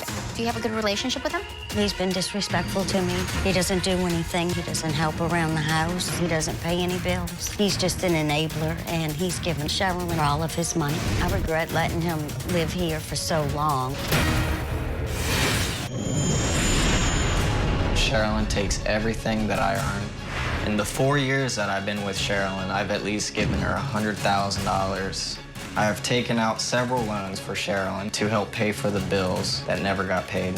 I blame Joey. She never disciplined Sherilyn. I blame her for not teaching Sherilyn the value of $1. I'm sick of being broke. At this point, I don't even know if it's going to work with us. Joey says her 19-year-old daughter, Sherilyn, extorted over $100,000 from her boyfriend, Tyler, to fund her extravagant lifestyle, her gambling, and her love of anything and everything that's luxury, high-end, and designer. However, Sherilyn says she only took 40 grand. Whatever the number, Tyler says his girlfriend has wiped him out emotionally and financially. Now, thanks for being here. I appreciate it. Why did you allow her to take you to the cleaners financially? When she asked me for the money, we had a little bit to spare to go out and do some things, to go out and eat and do all that. But it got to the point where it was becoming every day. And every day she wanted to go out and do something, and we couldn't afford it. Mm-hmm. So if I ever told her that we weren't able to go out and do anything, she would get mad and upset and threaten to go out and do something on her own and spend more money that she couldn't even get her hands on. Y'all need to stop playing victims over here. You need to be quiet. I don't have access to your account. I don't have access to your account. You say you don't have access to my account, but yet whenever I go to sleep at night, you go in my wallet and take my cards out and put them in your phone. I would have bank statements showing all the account money that's been transferred out of my bank account into her PayPal so that she could purchase stuff on the internet. What would it mean to you if you had that money back right now? I would probably have my own house right now. I'd have my car paid off. Do you hear her saying she not only is not appreciative of it, she blames you for it? Just quit playing the victim. Quit playing the victim. I blame myself for it, too. I mean, I should have never gave her the money in the first place. But I did it out of love, and I cared. I cared too much. We trusted you. There's a fundamental truth in life. You simply don't reward bad behavior. You don't reward bad behavior. It's a fundamental truth. Whether you're dealing with a 2-year-old, a 20-year-old, a 40-year-old, you don't reward bad behavior. Behavior that is rewarded tends to repeat. Behavior that is not rewarded tends not to repeat. You have rewarded bad behavior. That's her argument. Her argument is saying, hey, it's not me. They've shaped me into being a lying, exploitive criminal. Because people do what works. They do what works. 2 nights ago, Sherilyn traveled to the gambling mecca of the world, Las Vegas. Now, Sherilyn was expecting glitz and glam, but things didn't go quite as planned. More will be revealed about that night when we finally meet Rosie. Next.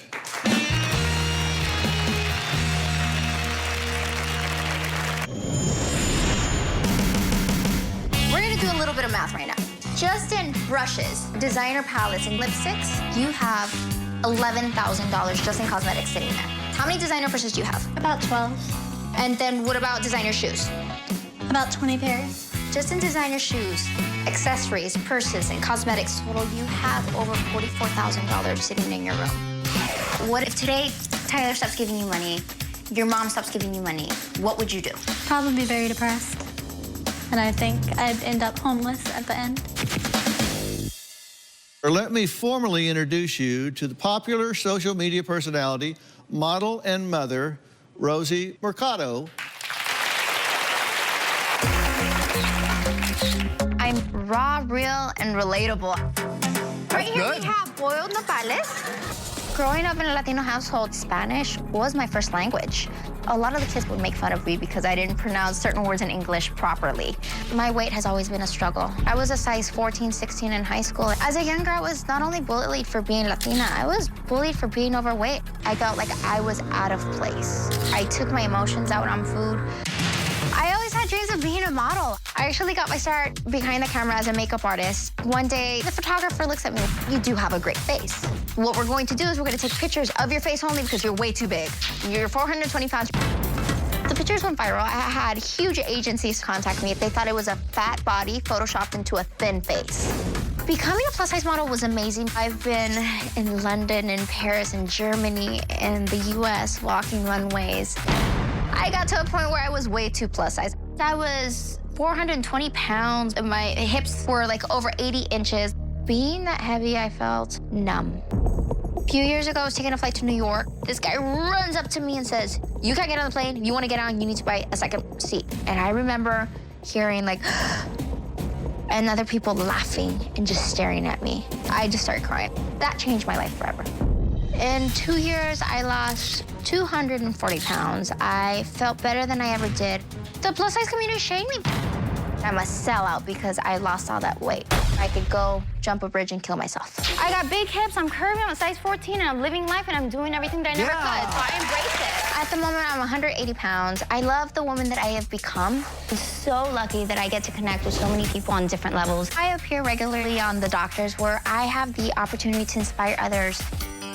I love to see breakthroughs. She did the work, and the results are there. I live for those moments of transformation. I cannot believe I'm sitting here. I'm so honored and excited to have this opportunity to be able to work with Dr. Phil and his show. People have told me that I've broken lots of barriers. My response is, cuidado. Watch out, because I'm just getting started. Part of Rosie's special assignment was to join Sherilyn for a girls' night out in Las Vegas.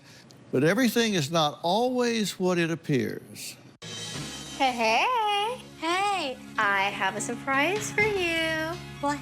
I'm gonna take you to Las Vegas for Vegas Girls Night Out. Pack your bags. This is gonna be an adventure you're never gonna forget. Okay, bye. Bye.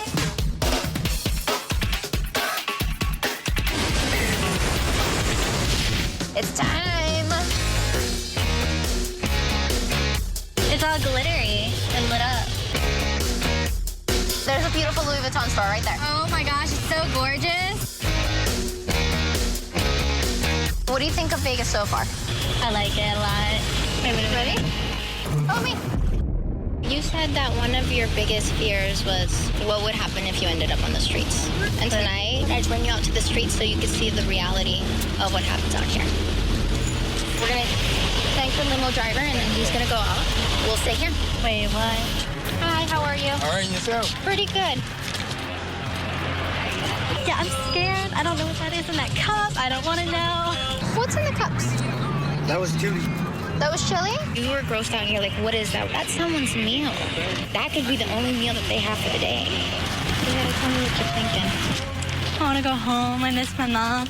People built tents of whatever they can get. There's someone in there. What does it smell like? Poverty. Wanna have a seat? No. Why won't you have a seat? People might have urinated on that. I hate it here. It disgusts me. There's like trash everywhere. It's dirty. I don't like it. It scares me. You said you were up for this adventure, so let's go. We're gonna walk that direction. I don't want to walk that way. It's not safe.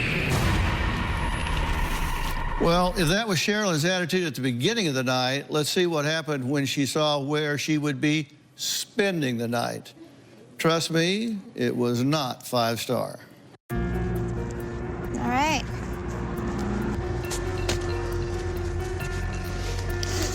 Waiting for a fight to break out. Waiting for someone to shoot. Hello. Hi. What are you doing? I don't know, being homeless. Send me card information. Why? Where I could go get somewhere to stay. I'm not giving you my card information. Just sit in a spot and just stay there. Hey. Hey. And I'm sitting on the side of a road in a sleeping bag.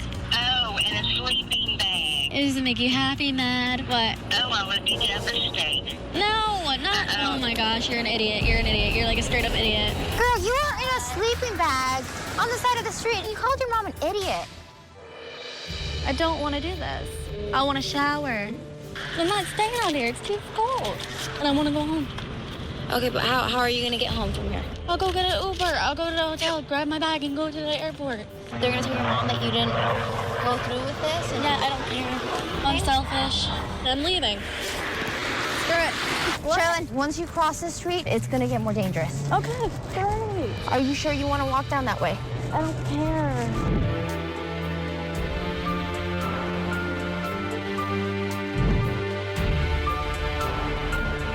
Go ahead. That good? Yeah. All right.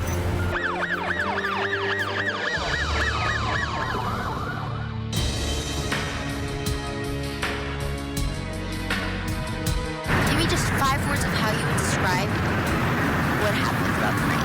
I don't know. It was cool and felt lonely. If you were talking to one of your friends and you would describe this experience, how would you describe it to them? Miserable. The night was miserable.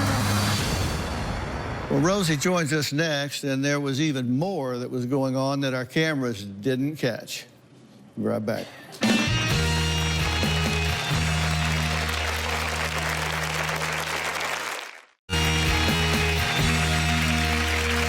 Rosie gave Sherilyn a taste of what it would be like to be homeless when they spent a night on the streets of Vegas. What did you see out there that the cameras didn't catch? Let's go further. Well, you know what? It's interesting, Dr. Phil, to see the transformation. At the beginning, it's the shock factor. Are we really doing this? And then to sit there and say, okay, well, we're going through the motions. And she goes in, and there's a part where she says, you know, I miss my mom, and I regret telling her to go kill herself. And then as the night progresses, you see her really, the manipulative sides start coming out. You see the negative response, the brattiness come out. She's sitting on the streets on her phone looking at Louis Vuitton bags, transferring money from PayPal. And I'm looking at her, I'm like, Sherilyn, you do not understand what we're doing out here. You don't get it. She was shopping. She was shopping. I know how to get rid of the problem. Sell the car, throw all the makeup in the dumpster, throw all the jewelry, all the bags away. Just leave her a pair of pants and a shirt and give her a notebook to go to school. Can I say something? Yeah. Well, let me hear what Mom has to say first. What do you think needs to happen here? I don't think to that extreme. You know, I do. What Tyler just said. I mean, I'm not going to throw, you know, valuable things away. Maybe would send it to donate. You can't preach to her. She's just going to push this back on you. What you can do is control what you do. And Tyler is quite right. I tell you what, at an absolute drop-dead minimum, the stuff that you have purchased, the two of you should take that stuff and absolutely liquidate it before the end of the week. You should put it on eBay, you should give it away, you should do whatever, and you should take that money and you should pay it against the debt that she has incurred and liquidate that debt. She blames you, she says it's all on you, then you need to fix it.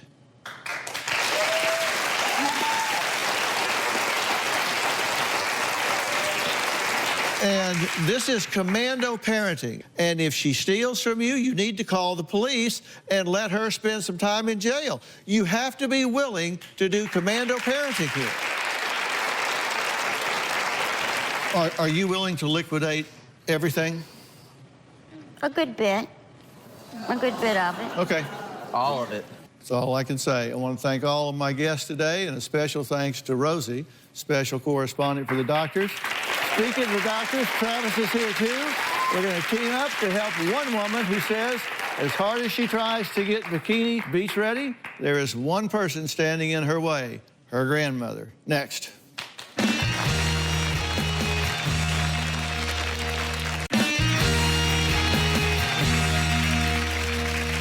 Well, now that summer is just a few months away, it's time to try and hit the beach in that bikini.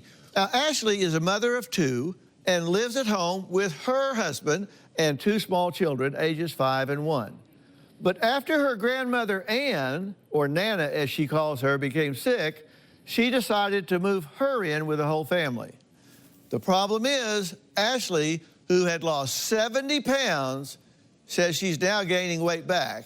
And why? Well, she blames it on Nana, loving her with food, and really good food. Take a look. A couple months ago, my grandma Ann, AKA Nana, moved in, and she's making me so fat with the food she's cooking.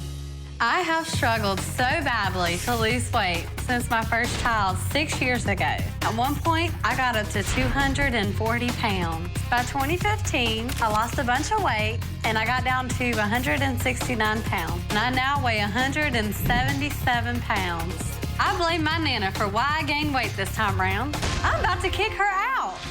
My granddaughter, Ashley's blaming me for making her fat. I'm not the one making her eat.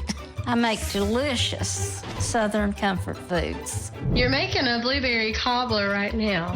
This is the batter. For breakfast, she'll make biscuits and gravy, liver mush, eggs and cheese, and some grits. I usually make fried chicken, ham, biscuits, and my famous tater salad. She makes her tater salad with a whole jar of mayonnaise in it.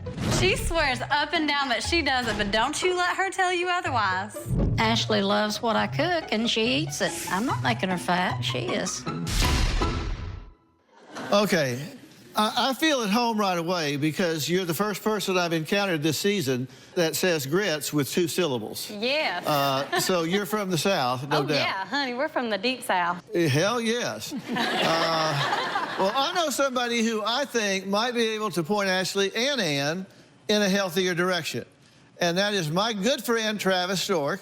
He is the host of the Emmy Award-winning show, The Doctors.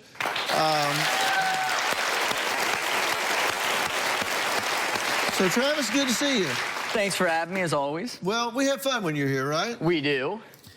Travis has written a book out in bookstores now, and it's titled The Lose Your Belly Diet, Change Your Gut, and Change Your Life. And this book is published by Ghost Mountain Books, which is owned by my son, Jay McGraw. I grew up in the Midwest. I live in the South. And so I am constantly surrounded by mixed messages. So I always say when I host The Doctors, I have to practice what I preach. And I also appreciate how good home cooking can be. But what I always teach people now is that home cooking can be really good and really good for you. Do you think you love her with food? Yes, definitely. You really do have to understand that you're not loving her, you're actually sabotaging her. See, what did I tell you? Well, you love my tater salad. Well, I can't help it, honey. If you put it on the table, I mean that. All right, well, Travis, look at this recipe for Nana's tater salad. And this will not be on the website, by the way, so if you want to write it down, you better grab a pen, because I ain't publishing this. Ingredients: 5-pound bag of potatoes, 6 boiled eggs, 3 to 4 heaping tablespoons of mayonnaise. Now, that's a lie. She uses a whole jar of mayonnaise. A whole jar of mayonnaise. Okay, what's the truth? What's the truth? Here. No, don't let her lie. If it's a whole jar, it's a pint jar, not a quart. No, it's a whole jar of mayonnaise. A half a pint jar of sweet relish, a dash of salt and pepper, because we don't want to be extravagant. She makes this at least 2 or 3 times a week. Okay, I'm going to take a break. When we come back, Travis is going to tell you what you can swap out in that tater salad that makes it healthier. And I'm going to talk to you about redefining love and support for her. We'll be right back. Emmy Award-winning host of The Doctors and my personal friend, Dr. Travis Stork, is joining me today to talk about his new book, a New York Times bestseller, The Lose Your Belly Diet, Change Your Gut, Change Your Life. If you go on the wrong kind of diet, where it's all about deprivation, you're going to fail. And in this book, I have a lot of recipes where it's substitution, not deprivation. Taking the foods you love, changing, Nana, it's going to take a commitment from you, changing the way you prepare them so that from time to time, you have your famous tater salad as a treat and all the famous fried foods that you're known for as treats, but your day-to-day life is now going to be dictated by foods that taste good, that you're going to prepare slightly differently. For example, instead of eating fried chicken, eat grilled chicken. Instead of eating tater salad, eat spinach and egg salad. Instead of eating mayonnaise, eat Greek yogurt. Instead of eating biscuits, eat whole grain sprouted rolls. Instead of eating blueberry cobbler, eat blueberries with yogurt. Now, tell me what I need to tell you to get you to change your value system so you love her the way Travis wants you to love her. I just need to change my lifestyle and my way of cooking and try different recipes. definitely. You don't want to be tripping her up.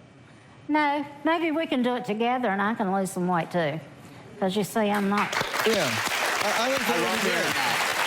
It's a new way of eating, but when you eat for yourself, you're not just eating for your own nourishment. Now we know you're also eating for the nourishment of these 100 trillion gut bacteria that help you lose weight. I drew this while I was writing the book. The guy on the left, that's a happy little buddy. He's gonna help you lose weight, feel better. The guy on the right, he's an evil guy.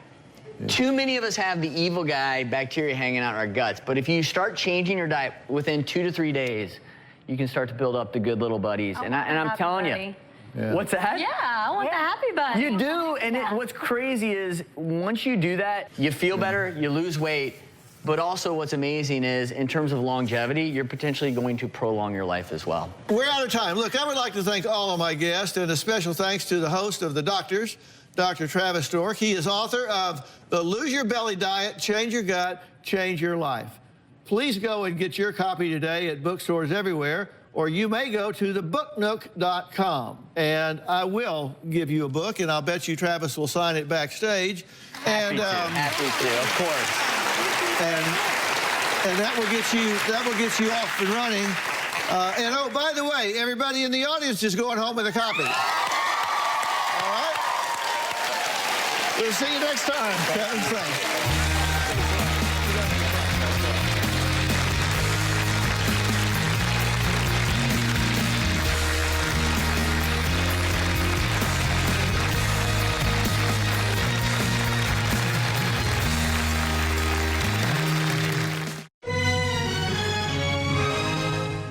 Today on the season premiere of Dr. Phil.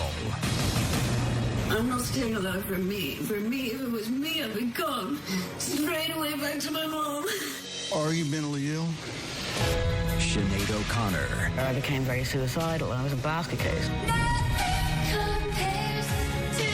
When you were 21, you had the #1 song in the world. But I also felt like an imposter.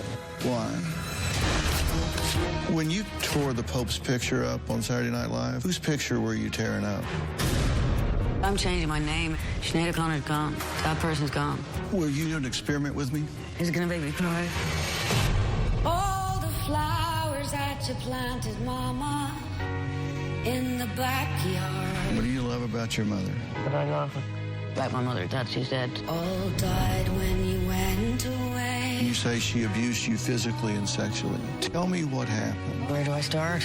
At the beginning. I know that living with your baby was sometimes hard. She ran a torture chamber. She was a person who took delight in hurting you. Nothing compares. 3 weeks ago, I wrote my suicide note. You tried to kill yourself 8 times in 1 year.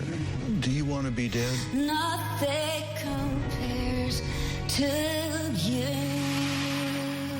Now, from Nashville, Tennessee, here's Dr. Phil.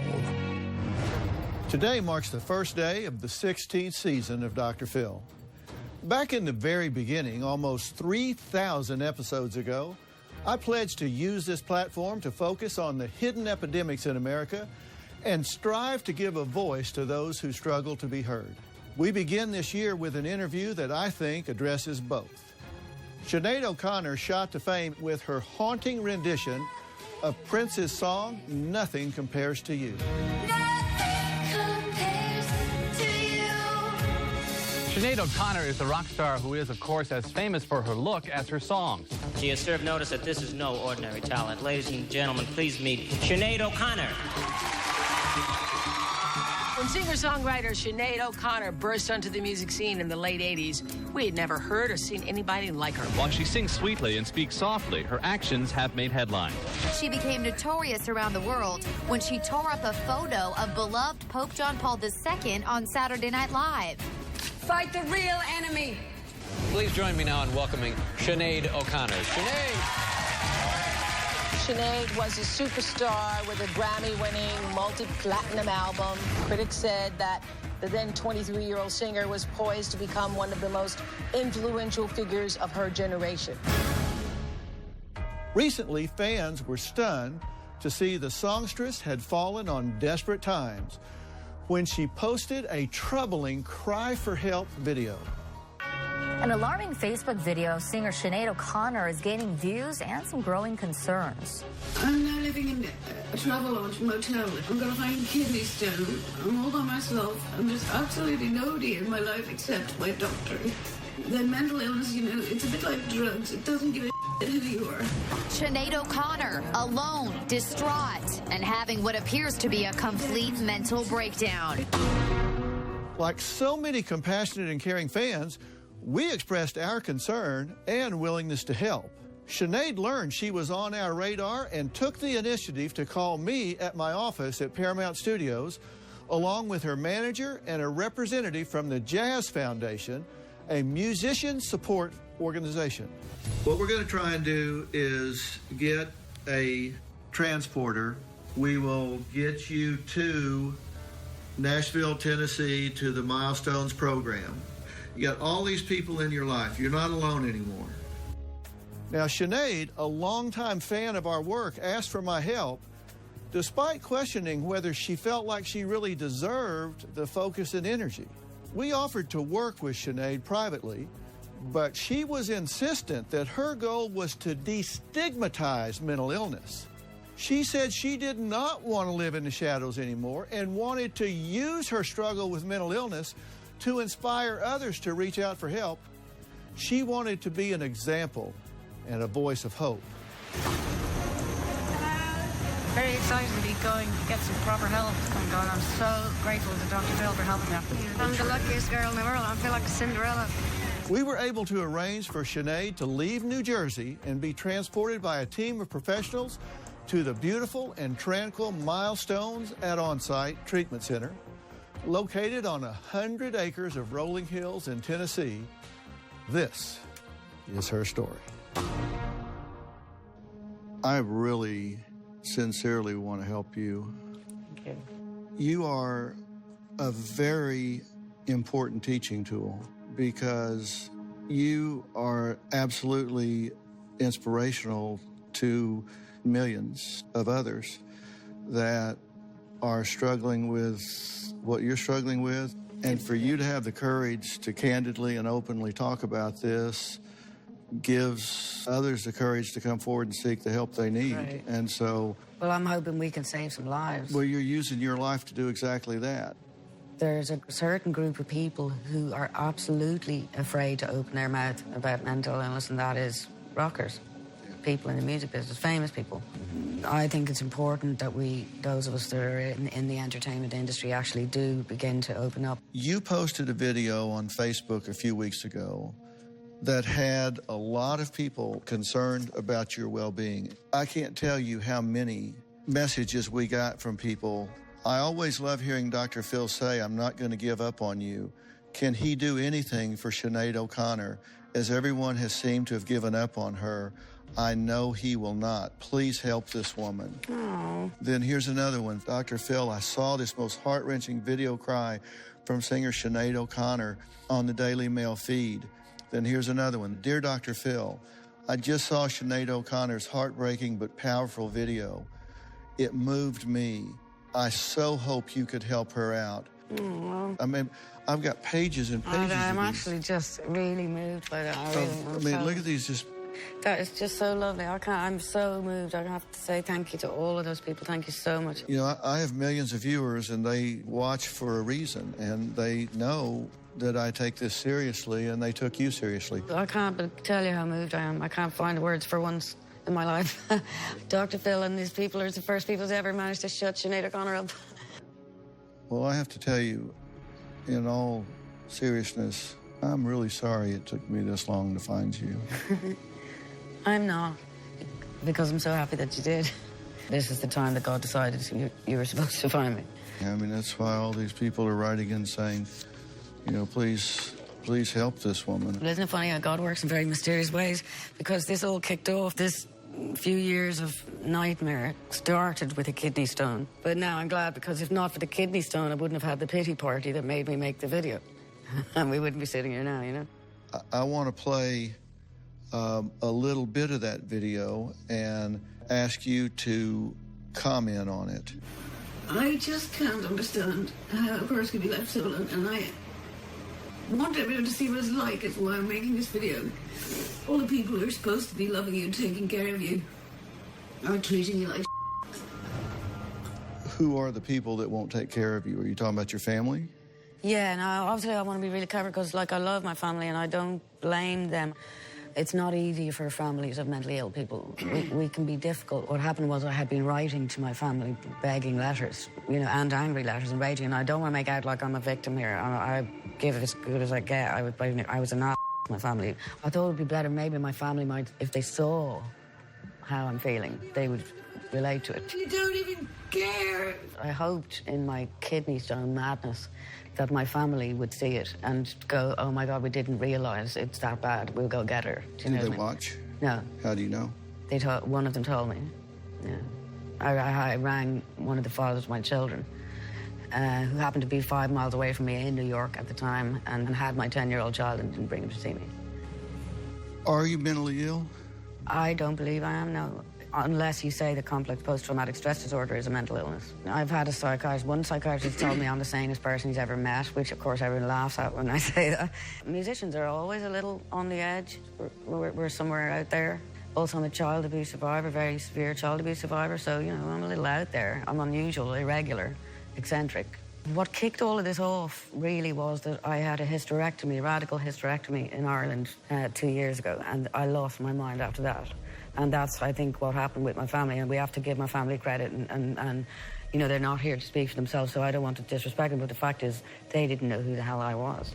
I was told to leave the hospital 2 days after the surgery with Tylenol and no hormone replacement, and no guidance as to what might happen to me. I was flung into surgical menopause.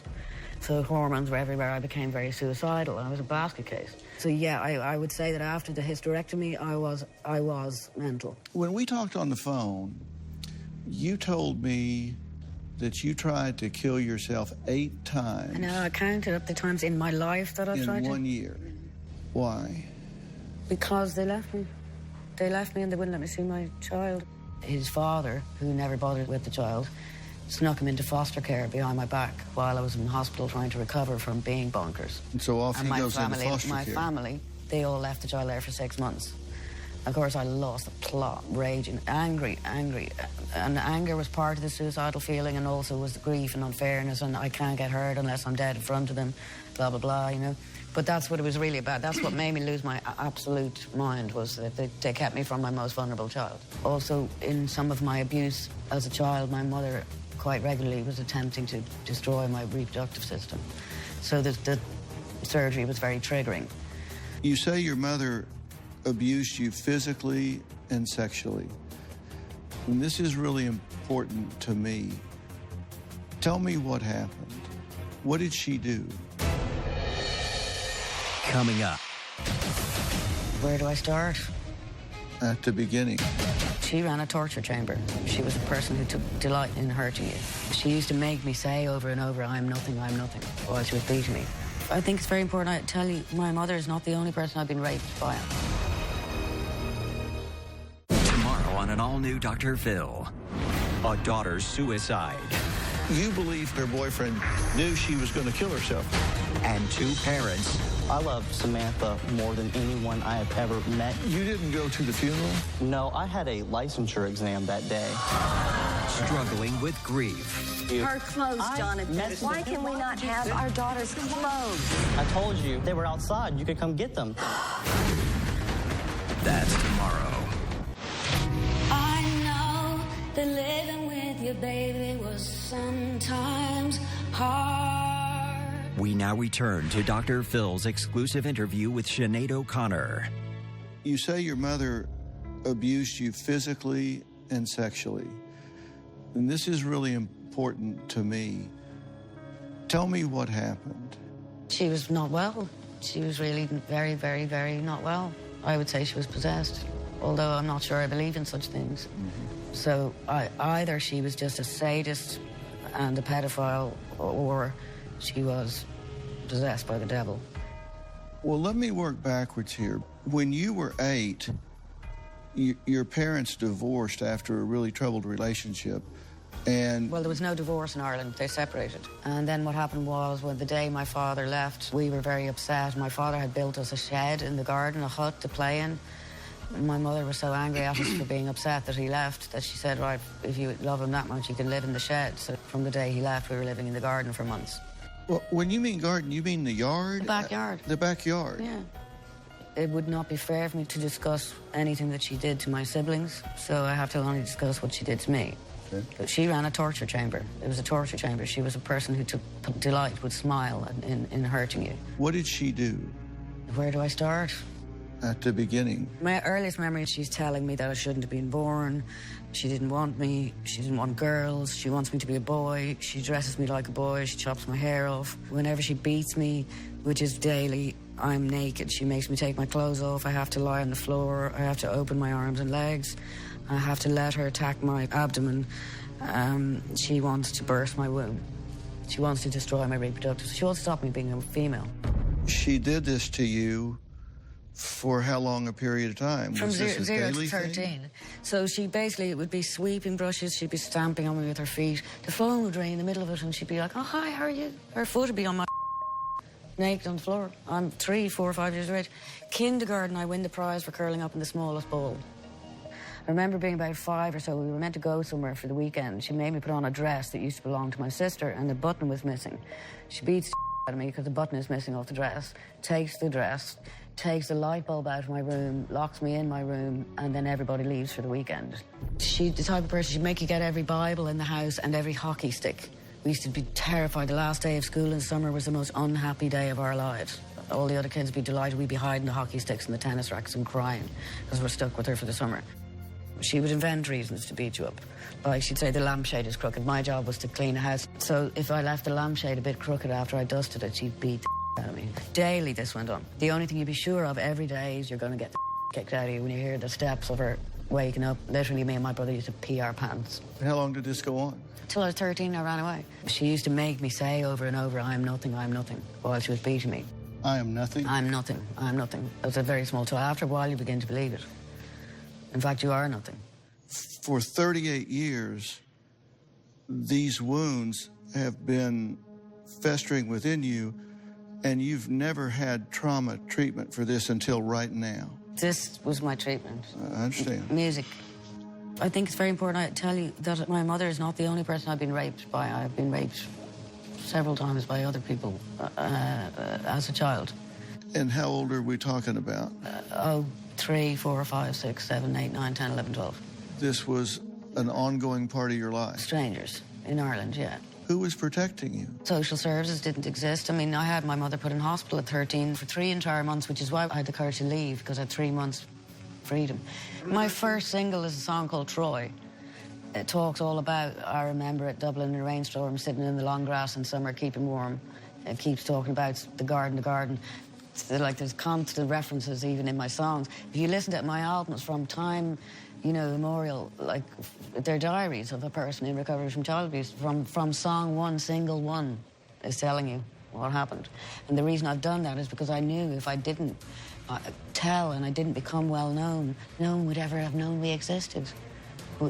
What happened to us in that house? There should be a monument to it. There was a point at which she stopped abusing you, right? Yeah. Did you ever talk to her about it? Coming up. There's a reason for everything I do, and this has to do with your mother. Will you do an experiment with me? Is it going to make me cry? Dr. Phil's exclusive interview with Sinead O'Connor continues. Did you grow up in a house of horrors? Bear in mind, this is what happened in Ireland to Ireland's children. Sinead, this is not normal. This was not no. The priests were teaching it to the people. Priests were not teaching mothers to go home and stomp the ovaries out of their children. I mean, you're a child. A child doesn't deserve that. You say your mother abused you physically and sexually. There was a point at which she stopped abusing you, right? Yeah. So what happened was, she says there's some spoons missing from the drawer. She's going to beat me up if I don't find them. And I run out to the garage and I just keep running. And I go to my father. Then, you know, I didn't get on with my father at all. He sent me away to one of these Magdalene laundries. He paid them to take me. This was like a group home.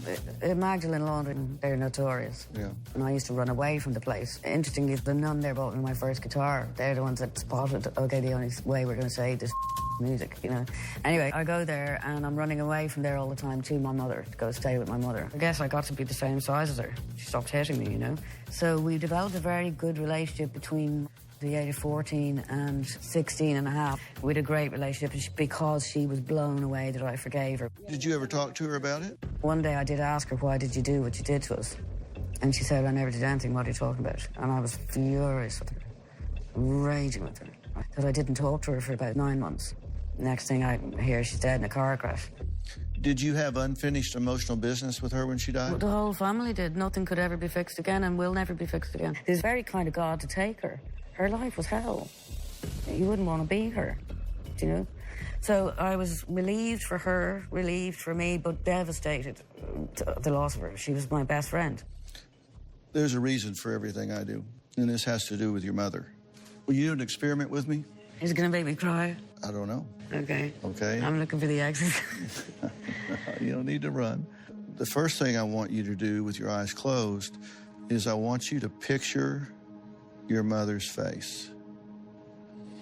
And when I say picture your mother, I mean I want you to see her face, negative or positive, doesn't matter. See her eyes, see her skin, the way her hair fell over her forehead. I want you to experience the scent that identified your mother, the sound of her footfall when you hear her walking, the tilt of her head, everything that defined your mother. Now, I want you to answer this question. What I resent about my mother. She kicked the out of me. Go on. She won't change her clothes. She won't wash. Same for us. 5 years living in the same clothes, no washing. She won't heat the house. She won't get lights. She won't get out of bed. She won't stop taking drugs. She never tells me I'm pretty. She never tells me I'm sweet. She makes my little brother scream. She smells sick. There was a smell about her that was sickness. Smell of evil, you know. And how did she hurt you? How did she hurt you inside? Kicking me, kicking me, and kicking me, and kicking me, and kicking me. And telling me I'm evil, and telling me I shouldn't have been born, and I'm the reason my father left. It's my fault.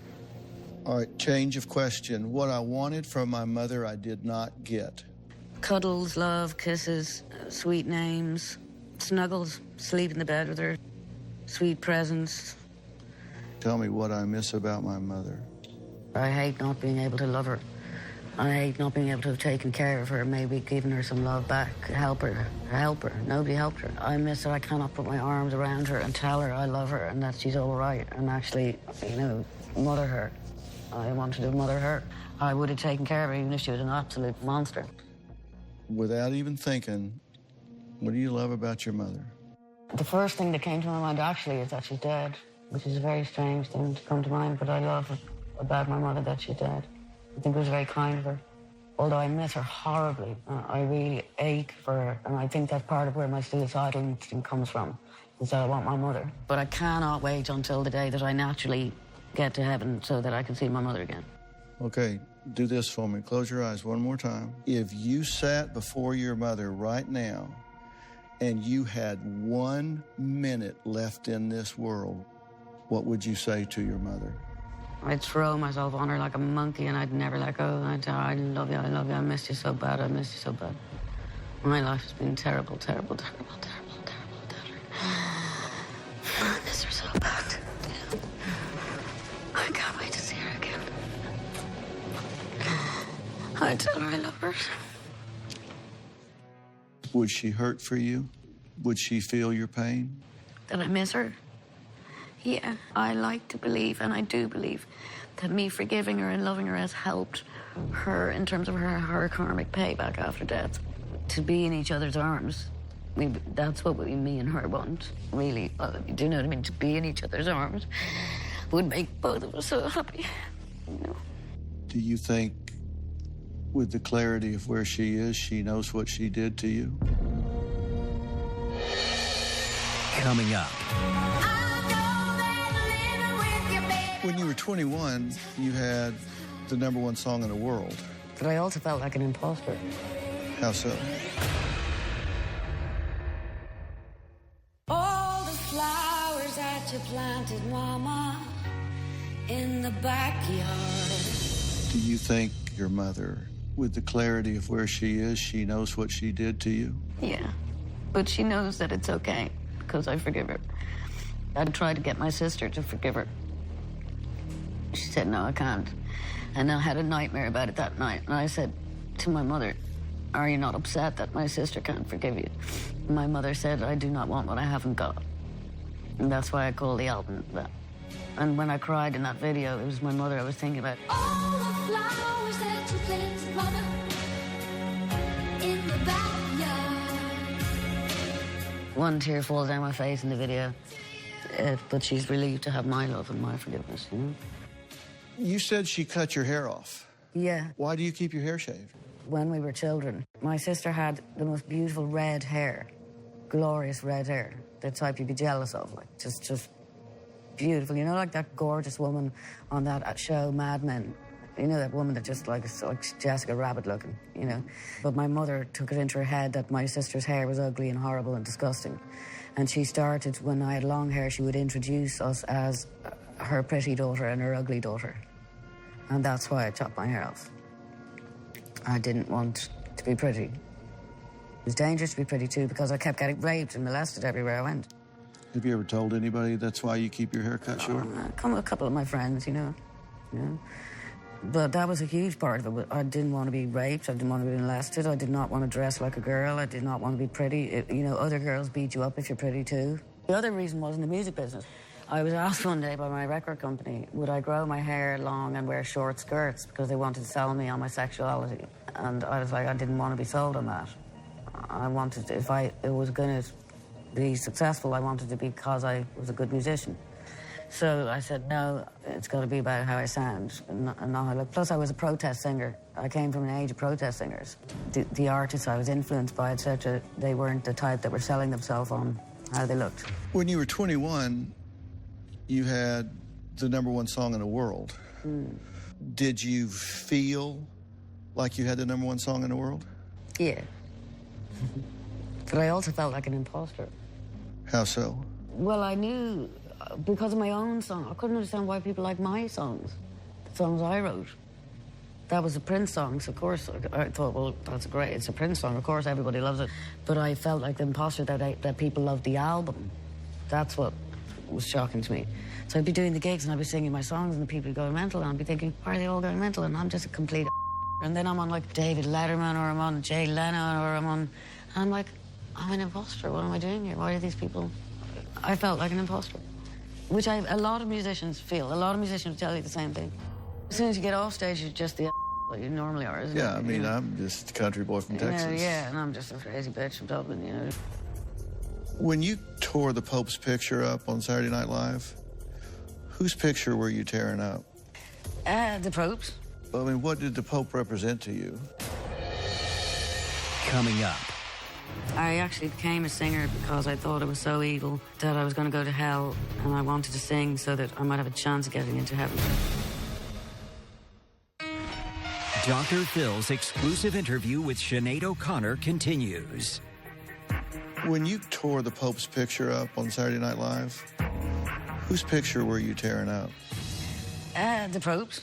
I mean, what did the Pope represent to you? Interestingly, what people don't know is that, first of all, we in Ireland knew 10 years before you all did about child abuse within the Catholic Church. We had evidence.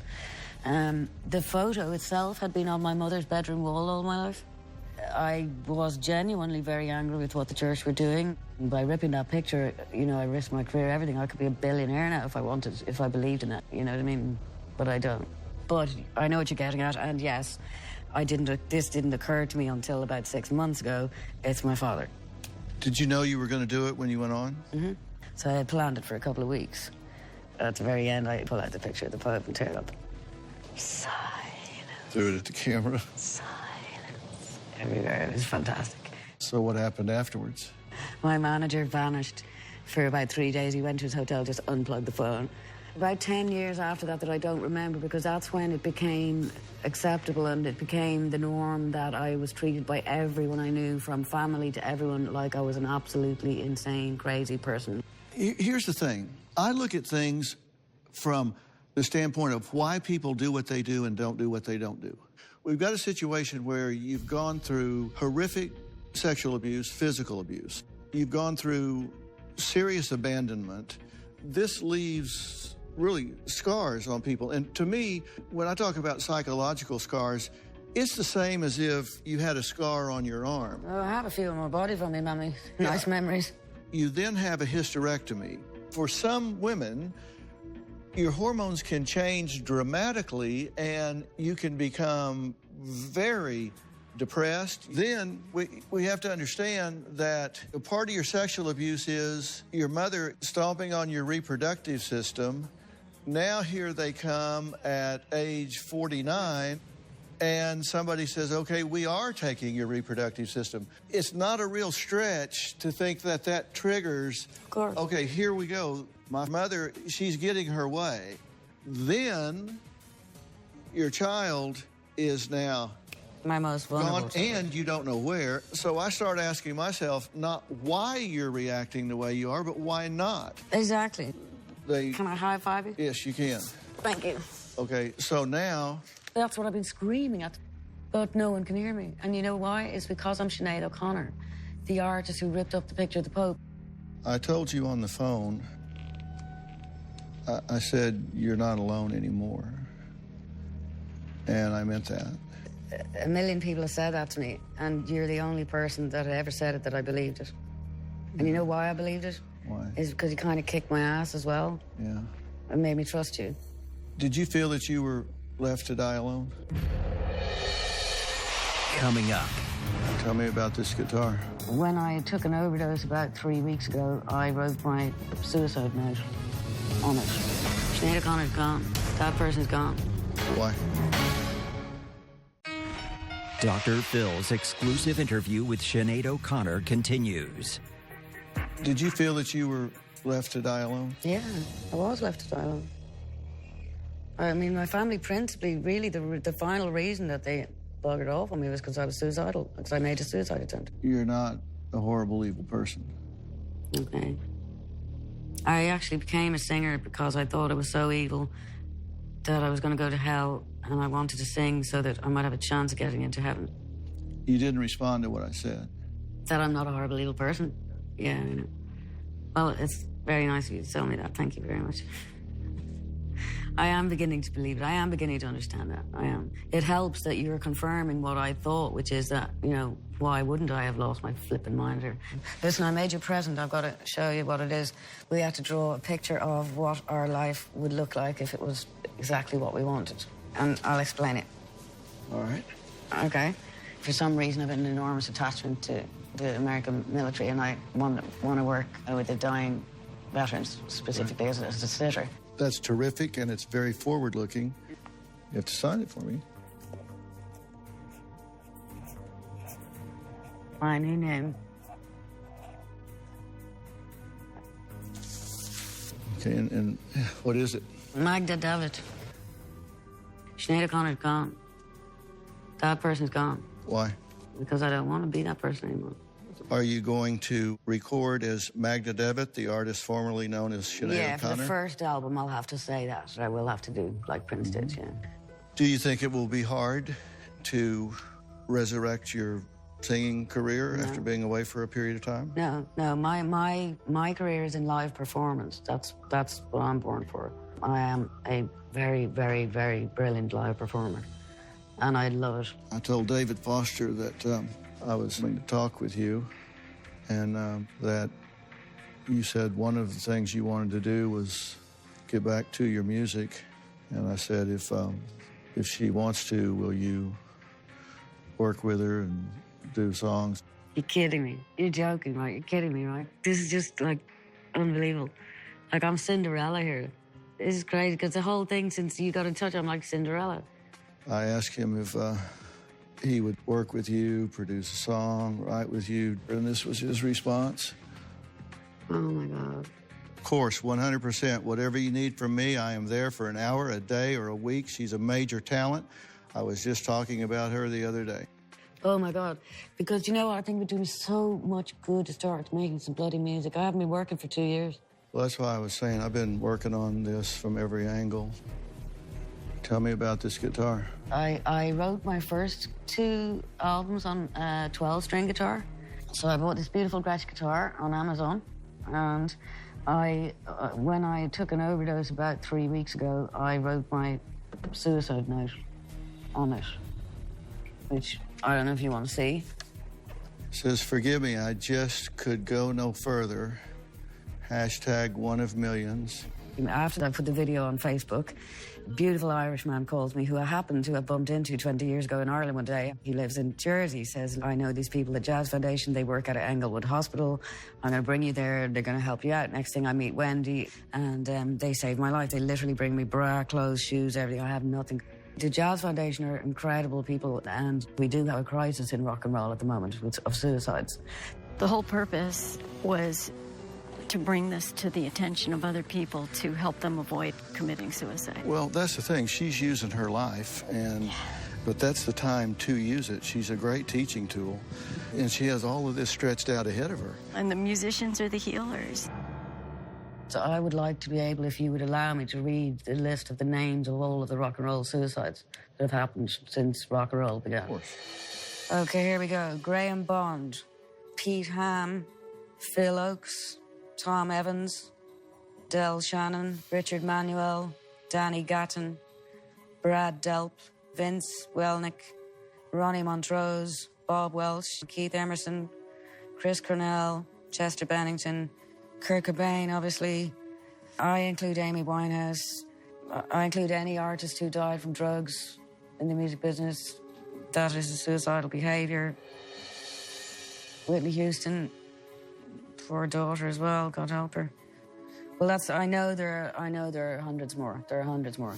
But I want to include it in there everybody that died of drugs or drink. Will you play it? But yeah, I will sing you a song, but I'd love to, yeah. When we come back, you'll get a chance to hear Sinead sing. Her voice is just as pure as when she released Nothing Compares to You. But first, take a look at some of the other great shows we're working on this season. We're starting season 16. Can you believe it? You bring heroin into my home? You gave up on me. You told me I wish you were dead. Where did these come from? Never in my life have I been physical with anybody. Your son was a part of my family. My son has never been a part of your family. I'm a really good drunk driver. She was arrested in her car with no pants on. You seriously believe you're not an alcoholic? What about our wedding day? You need to learn how to close your mouth. You need to get yourself under control. Why are you dating a 14-year-old child? That's a fourth-degree felony. You're just a loser, Paul. You're a verbally abusive dictator. You're the failure of a parent. You're the failure of a parent. You have no job. You are living in the car. I have 2 vehicles. Does the other one have a windshield? Who do you think you're talking to? I am your father. Your daughter, we know, is violent and physical. Shut the f*** up! And you want to get up in her face and say, what are you doing? I hate myself so much. There are times where I just want to die. But if I kill myself, I know my family would be so hurt. So that's why I just hurt myself. So they wouldn't have to pay for a funeral. My stepdad is guilty of molesting me and my sisters. These women have lied to put me in jail. You know what you did. I didn't do what you said I did. Oh, yes, you did. I am not a liar. I am a strong, powerful woman despite all the crap that you did to me.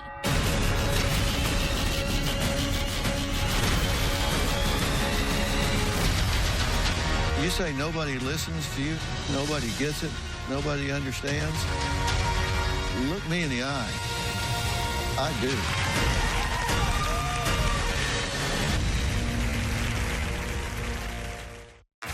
I've often said when guests are on Dr. Phil, that it's the beginning rather than the end of their relationship with us. As of today, Sinead is beginning her 5th week of intensive work, and she has made unbelievable strides. Now, it has not and will not be a success-only journey. She has had some rough patches, bucked and been critical of programs and protocols at the treatment center one night, only to apologize, say she had made more progress there than anywhere else in her life, and beg to be readmitted the following day. I think what we've done today with everything that we've talked about is really kind of a to-do list for all the team here to say, okay, here's some stuff where they can take that and use that as a guide. You know, the best predictor of future behavior is relevant past behavior. You know, as soon as you create a week, then 2 weeks, 3 weeks, then those 3 weeks predict the next 3 weeks, and then pretty soon you have momentum in a healthy direction, and you're finding meaning and creating value and creating relationships. You're an angel. I love you. Love you, girl. Thank you. Cool.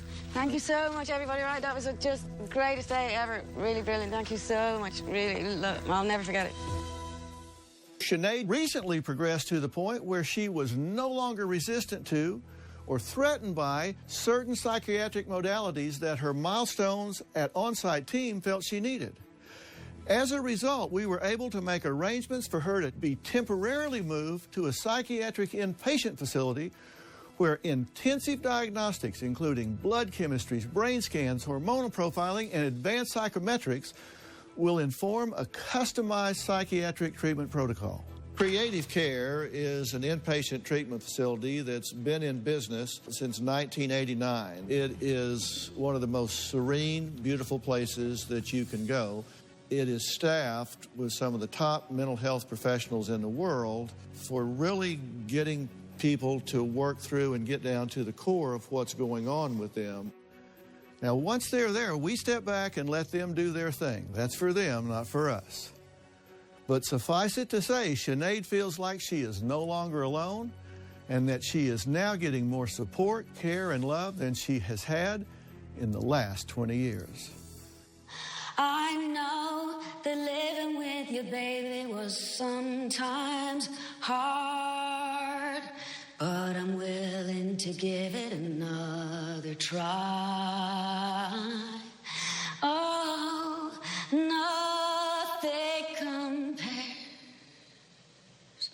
nothing compares to you. Sinead's goal is clearly to continue to get healthy so she can rebuild key relationships in her life and help others in need, specifically other struggling musicians, as well as our underserved veterans. Sinead seems committed to reclaiming her life and using her considerable heart and talent to touch the lives of others. At this point, she has the resources. The rest is up to her. For more information, go to drphil.com. Thanks for watching. Today on an all-new Dr. Phil, she lost over 300 pounds. She's getting a lot more notice. I'm not used to the attention. But is her fiancé You feel controlled by him. happy with her new look? Where did these come from? Never in my life have I been physical with anybody. You can put me down all you want. I'm not putting you down, I'm asking you questions. The worst one on myself is me. I beat myself up. Well, I'm worried about you beating yourself up. I'm worried about you beating her up. Let's do it. Have a good show, everybody. Here we go. This is a safe place to talk about hard things. Stand by. We'll count you down. Today's going to be a changing day in your life. 5, 4. I am not giving up on you.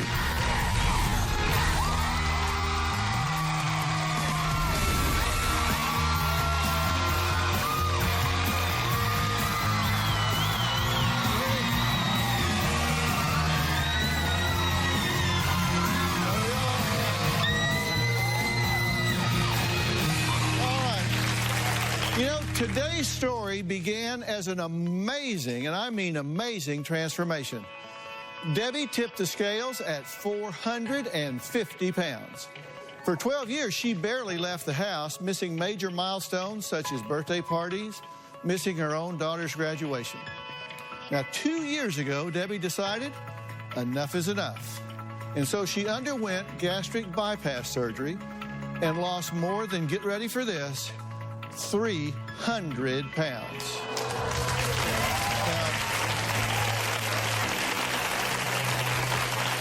Now, you are never going to believe the new Debbie.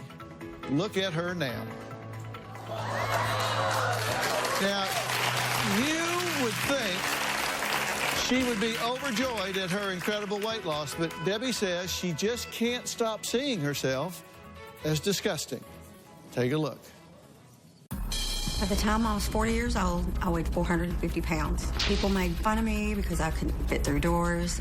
I took up a lot of room. They would back up against walls. Being overweight stopped me from living. When my son graduated high school, I drove myself to the event, but I couldn't get myself to get out of the car.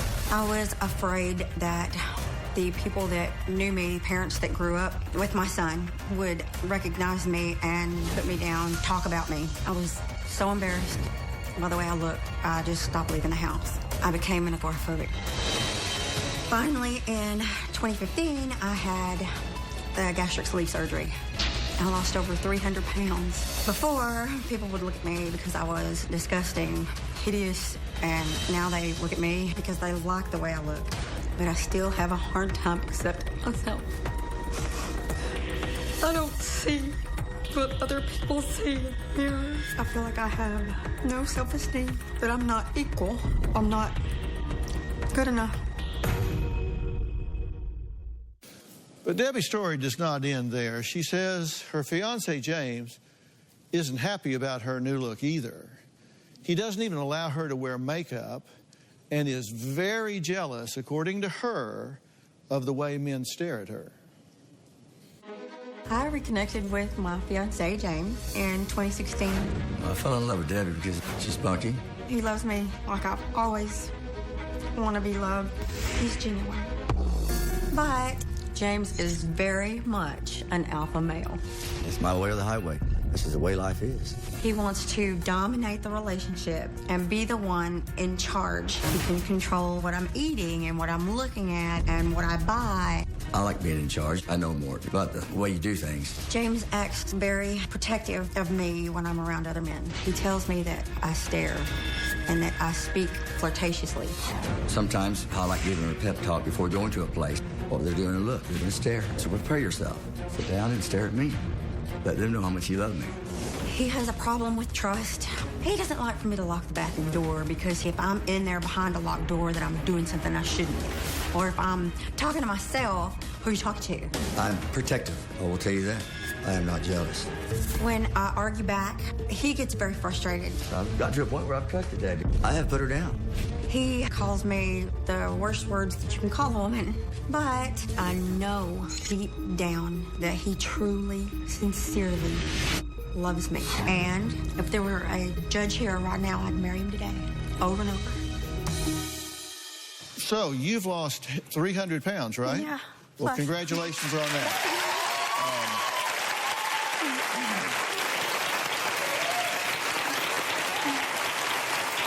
People that don't know often think that gastric bypass or sleeve is the easy way to go. There ain't nothing easy about it, is there? No.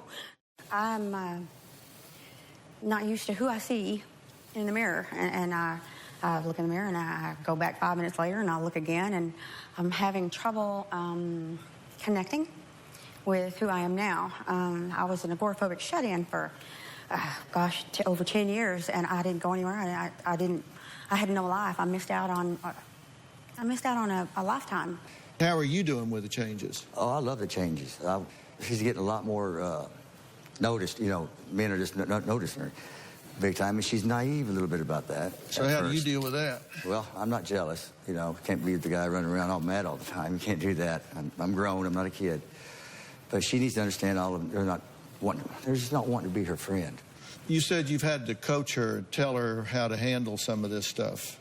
Yes, I'm doing the best I can, yes. What kind of things do you teach her? I want her to be self-confident. I don't want her to be where she falls into a trap of not knowing what, their intentions, or people's intentions. I I don't want her to be naive at all. I want her to be strong. I want her to be self-confident. He drives a truck, and I drive the pilot car, you know, behind him, and we're at truck stops a lot, you know, and it's not safe there. I'm not used to that. I'm not used to, when somebody smiles at me or talks to me, I'm used to being 450 pounds. I'm used to people not thinking I'm flirty, or I'm not saying it in a flirty way, or I'm not, you know what I mean? I'm not used to people taking things that I say the wrong way.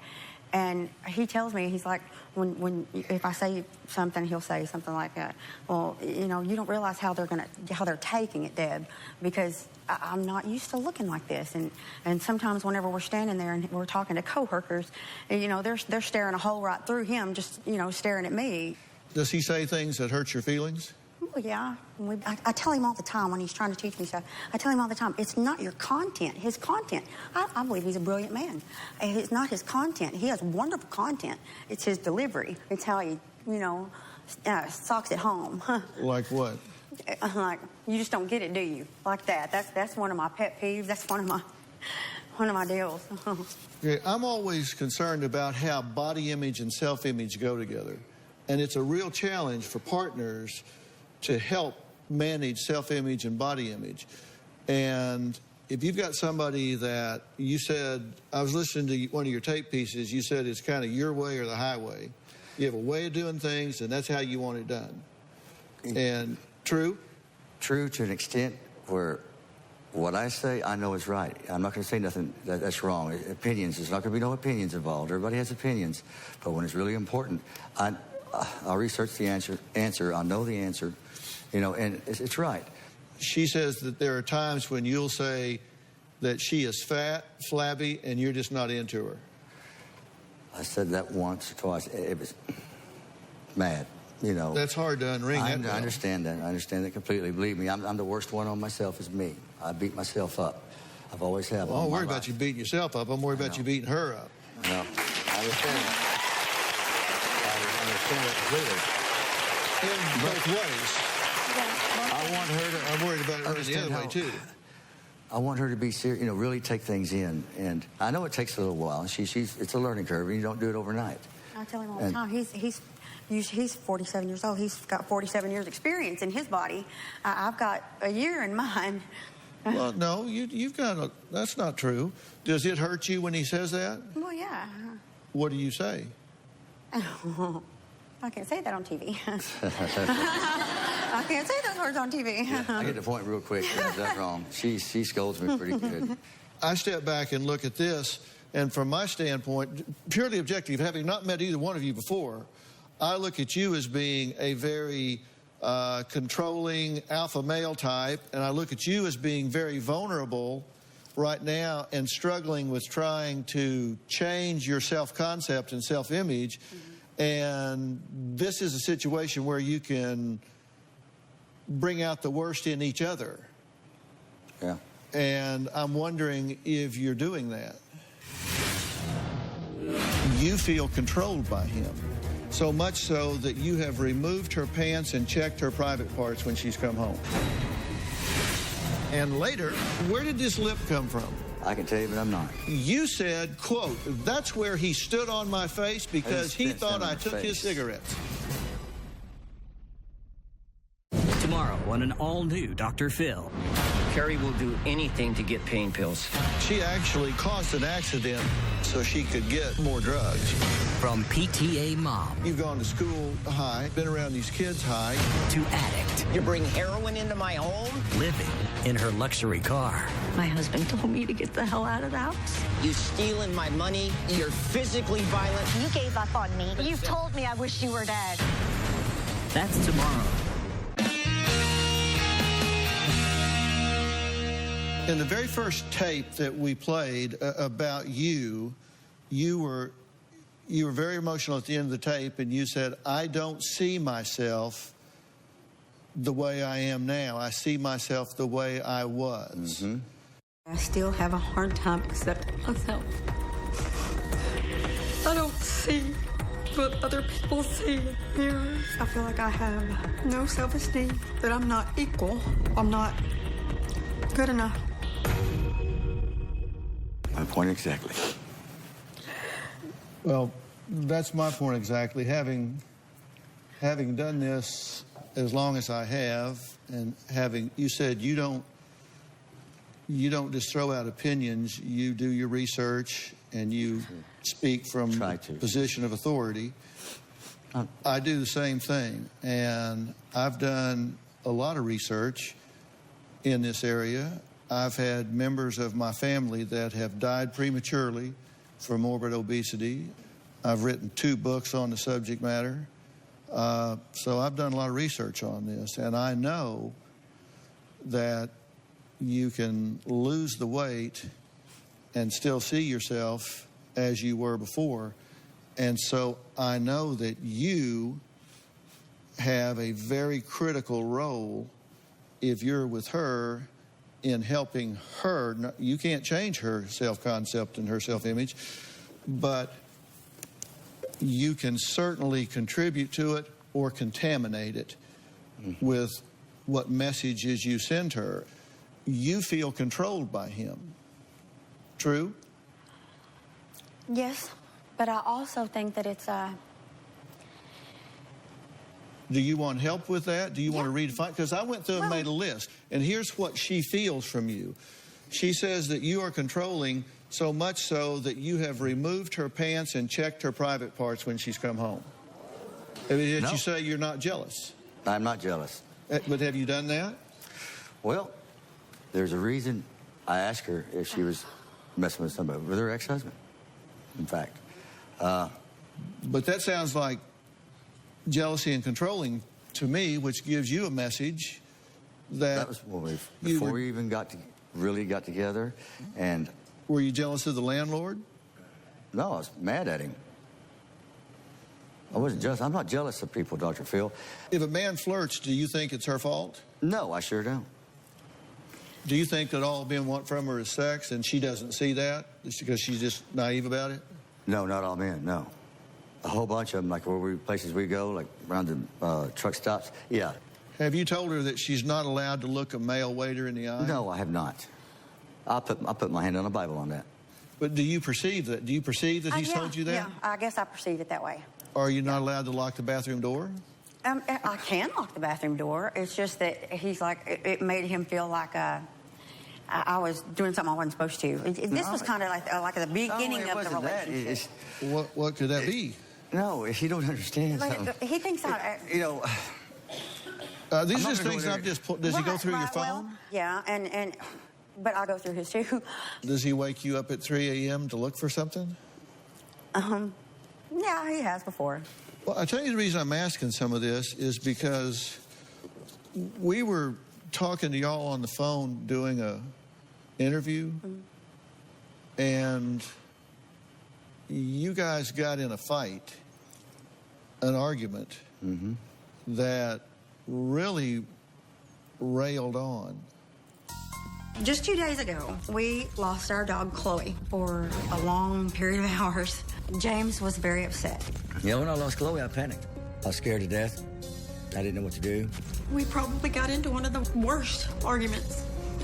It was very emotionally charged. I didn't mean to leave her.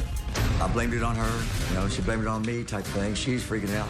Instead of working together, he was calling me names and screaming at me. And every time I would try to answer him, he was telling me to shut up.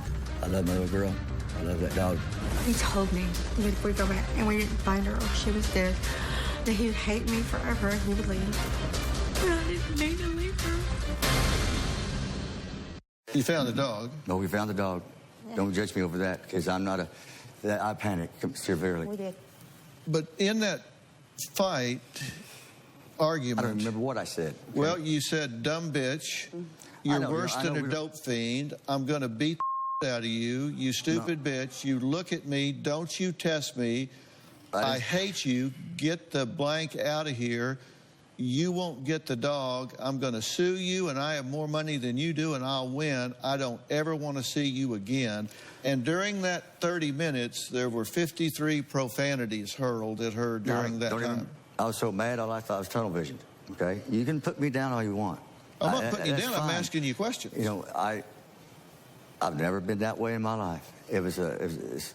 I panicked, believe me or not. I am one of the best guys you ever met in your life.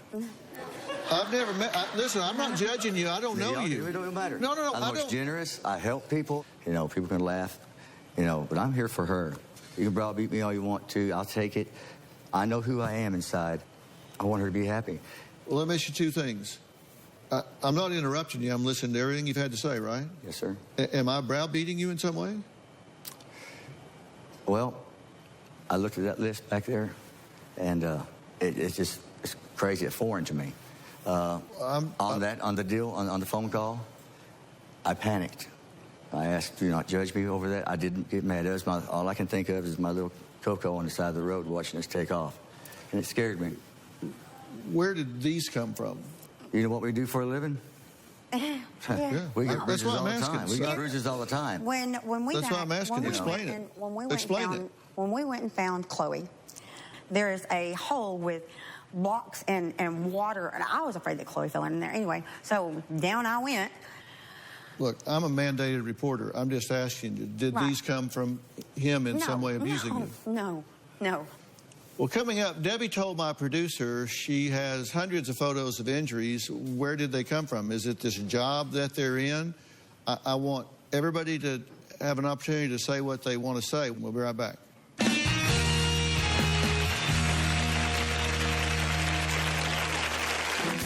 One time, we were both arrested for domestic violence. I bit him. That's why I went to jail. I bit him on his face.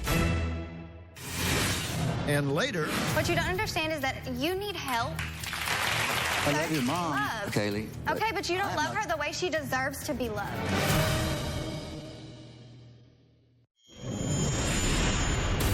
James and I need to learn to communicate without escalating it into something that just blows up. When Debbie and I fight, she wants me to listen to her. She gets loud. I don't like to argue at all. One time, we were both arrested for domestic violence. I went to go get food, and he went to sleep. And when I came back in, he thought I had been out with someone else. It escalated over a period of hours, and we ended up in a physical confrontation. I bit him. That's why I went to jail. I bit him on his face. I've scratched his ears. I hit him on his shoulder and his back. Then one time he couldn't find his cigarettes, and he got really rough with me because he thought I hid them. We both had bruises and marks. I don't like to go into detail. It doesn't happen all the time. 90% of the time, he and I can separate and calm down, and everything is okay. I know James doesn't want to hurt me. Oh, why are y'all doing that? Why are you attacking each other? Like I said, I'm no angel in it. I'm not innocent in it either. I want to live the rest of my life with him. I want to marry him, and I think he's the most beautiful man inside and out. And we have a wonderful relationship. It's just, like I said, that one little bit of our relationship that we just need help with. How do you describe that one little bit? I'm a pretty private type guy, and I've never been around anybody quite like her. I love her. I will never ever say anything wrong about her. Now, I'll take it on the chin. But are y'all attacking each other? No, it's not like that. A few times, I've gotten mad. She's gotten mad, at me. Man, he ticks me off, but and he, and I. Are you getting hit? I know it'll be. People will probably. Are you getting hit? Am I hitting you? No, I don't. We both push it further than we should. Do y'all need help with that? Yeah. Yeah. Do you?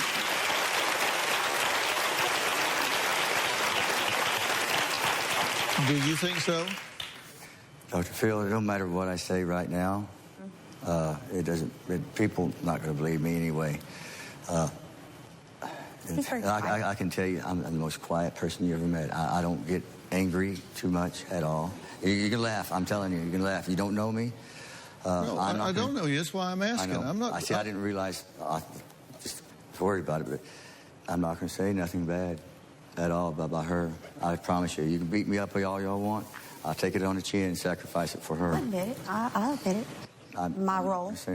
I'll admit. Yeah, you know. Listen, I'm not asking you to say anything bad about her. I'm just asking, I know what you're facing right now in getting your life together, and I know what challenge it takes for a partner. And I get the feeling that you want to say it, but you don't want to say it in front of him. And you're saying, well, you can beat me up if you want to. I have not beat you up. I have not browbeat you. I've asked you questions. And No, if you're trying to play the victim, you got the wrong guy. I'm not trying to play no victim. You got the wrong guy. I'm just asking questions. I understand. I'm just asking questions because, and let me tell you, I'm your best friend in this situation because if this is escalating to the point that it's getting physical, I mean, where did this lip come from? Answer that question. Where did this lip come from? I can tell you, but I'm not, because it's not. You don't understand. I'm not going to. I am not going to say anything. Okay. I'm a lot different guy than y'all think I am. Well, you keep saying I'm a different guy than you're a different guy than I think you are. You don't know what I think about you. I know that. I'm the least judgmental person you've ever met. I'll guarantee you. I'm just saying, if you need help, I'm trying to get you help. You said face because he thought I took his cigarettes. No, I did not. That's what you said. That's your quote. I didn't say that. That's what you said. If you two are getting to the point that you are aggressing against each other, that needs to stop. Coming up, Debbie's 19-year-old daughter says James has different personalities, that he does have swings. One of them, she says, can be dangerous. Others not. We'll meet her after the break.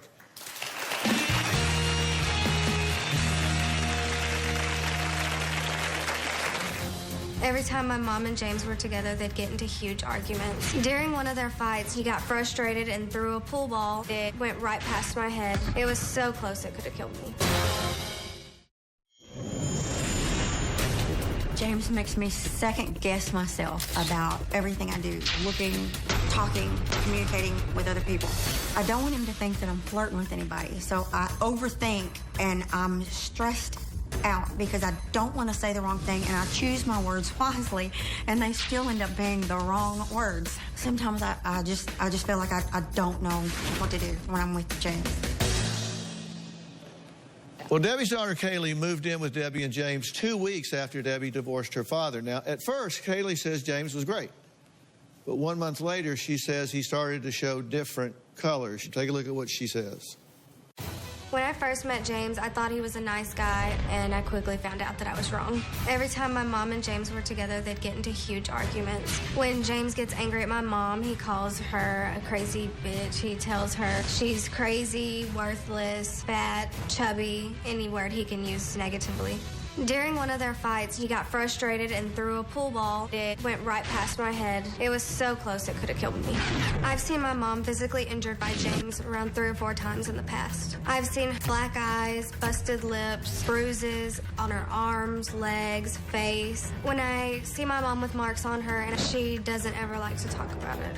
But in my heart, I know that James did it. Whenever my mom and James fight, she will call me crying and ask me to come pick her up, and she'll be miles and miles away, and then she'll change her mind by the time I leave, and she never comes with me.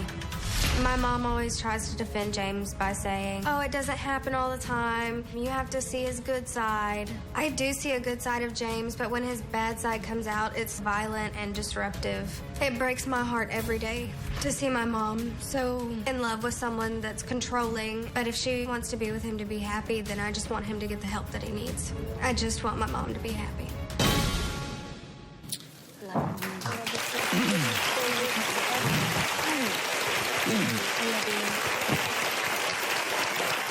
Kaylee, I'm glad you're here.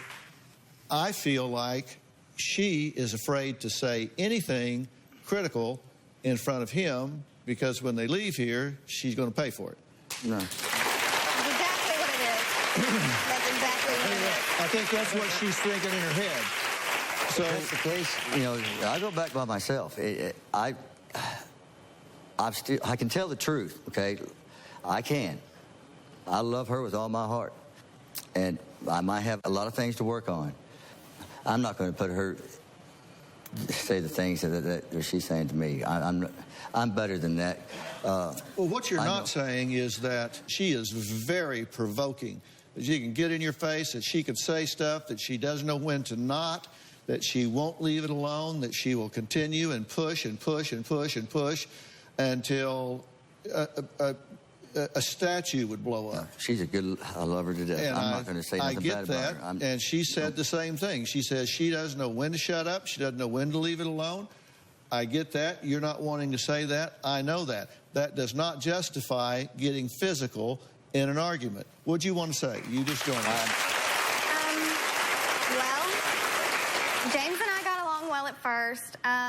The biggest issue I have with him is him being physical with my mom. I'm not okay with the way he treats my mother in any terms. Are you aware of these two getting physical? Yes. I do the best I can for everybody, you know. And everybody puts me down. I didn't come here to attack you. Yeah. And that's what you don't understand. What you don't understand is that you need help, and I just want you to get that. That's all I want for you. Really? Yeah? For what? For what? For what? For what? You can love my mom the way she deserves I love your mom, to be loved. Kaylee. Okay, but you don't love her the way she deserves to be loved. Yeah, I do.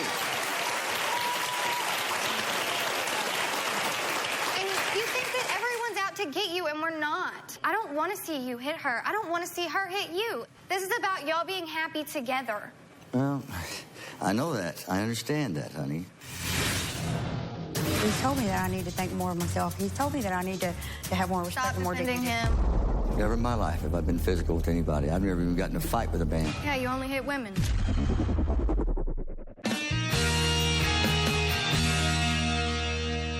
Robin and I have been married 41 years. We've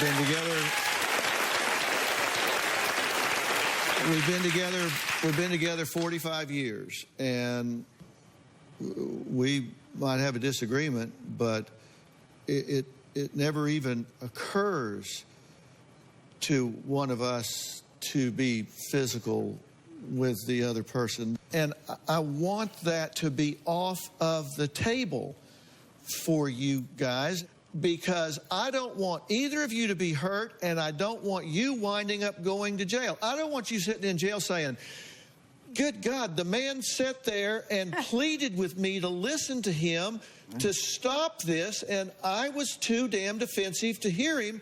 He's trying to tell me this so I don't wind up spending 18 months in jail. I don't want that to happen here. I want you to stop this.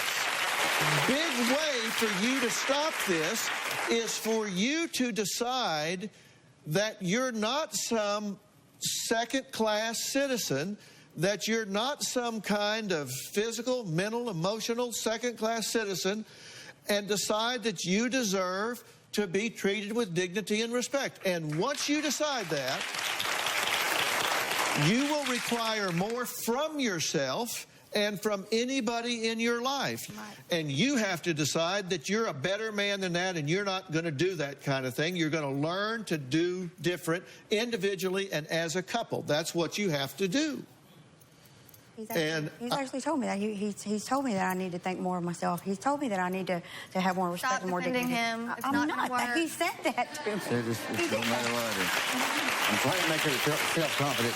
Every day is me trying to teach her to be self-confident. That's what people don't understand. He does. And I got a plan. Okay, we're together all the time. Okay, and that might get on some people's nerves. Maybe you need to stay home. I try real hard to get her self-confident, teach her things and make her feel good about herself. I do. I don't care what anybody says. I do. I try hard.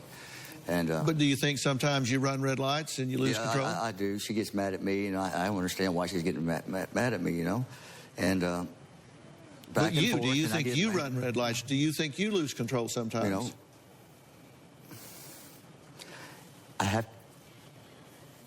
Never in my life have I been physical with anybody. I've never even gotten in a fight with a band, okay? Except for my little brother, and that's a fact. Yeah, you only hit women. Huh?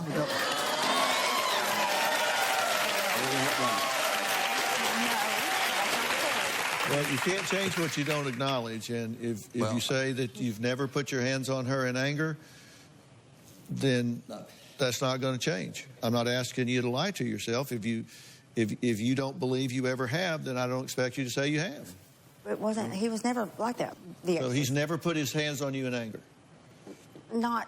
We both It's not what gone I at asked each you. other. We both have. Okay. Like I said, I'm not the innocent little mouse in that either. I'm not over in the corner trying to cover my head. That's not what I asked you. Okay.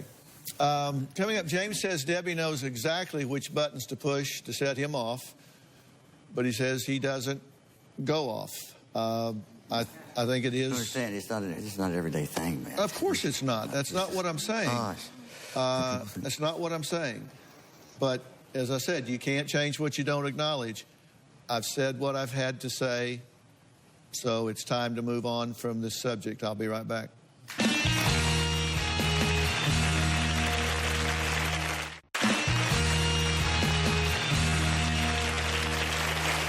Okay, we're back. I'm talking with Debbie and James, and daughter Kaylee has joined us. My job is not to judge. My job is to help. I don't think you're an evil guy, even almost. I think the way you describe yourself is probably 99% true. But I think there are times that you run out of patience and socially acceptable ways to express yourself. And you say, that doesn't happen all the time? No, it doesn't. And it doesn't take very often to allow yourself to dip below a standard that you should hold yourself to. And I think the same thing about you. I think you have a damaged personal truth. And you have to decide.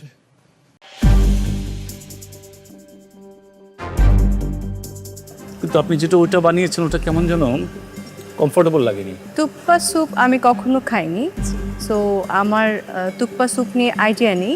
এটা মজা, but I totally agree with Appa. This is probably the best dish you have made a competition so far. এবারে বগুড়ার প্রতিযোগী তামান্না, আপনার food নিয়ে দ্রুত চলে আসুন।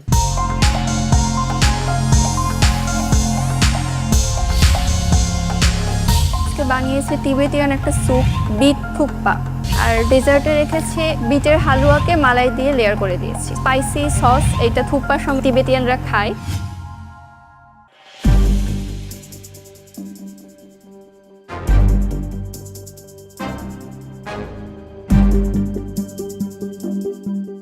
এটা খুব মজা হয়েছে ভাইয়া, কিন্তু আপনি যেটা ওটা বানিয়েছেন ওটা কেমন যেন কমফোর্টেবল লাগেনি।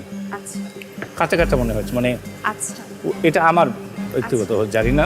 এই স্যুপে সাধারণত একটা রুট ভেজিটেবল যায়, যেমন ক্যারট। যেহেতু আজকে আমাদের টাস্ক ছিল বিটরুট, এটাও একটা রুট ভেজিটেবল, আমি ক্যারটের পরিবর্তে বিটরুটটা ইউজ করেছি। আর এই স্যুপের মধ্যে সাধারণত ভেজিটেবলগুলো একটু ক্রাঞ্চি থাকে আর কি, আমি সেটা চেষ্টা করেছি, হয়তো বা একটু রয়ে গেছে। ঠিক আছে।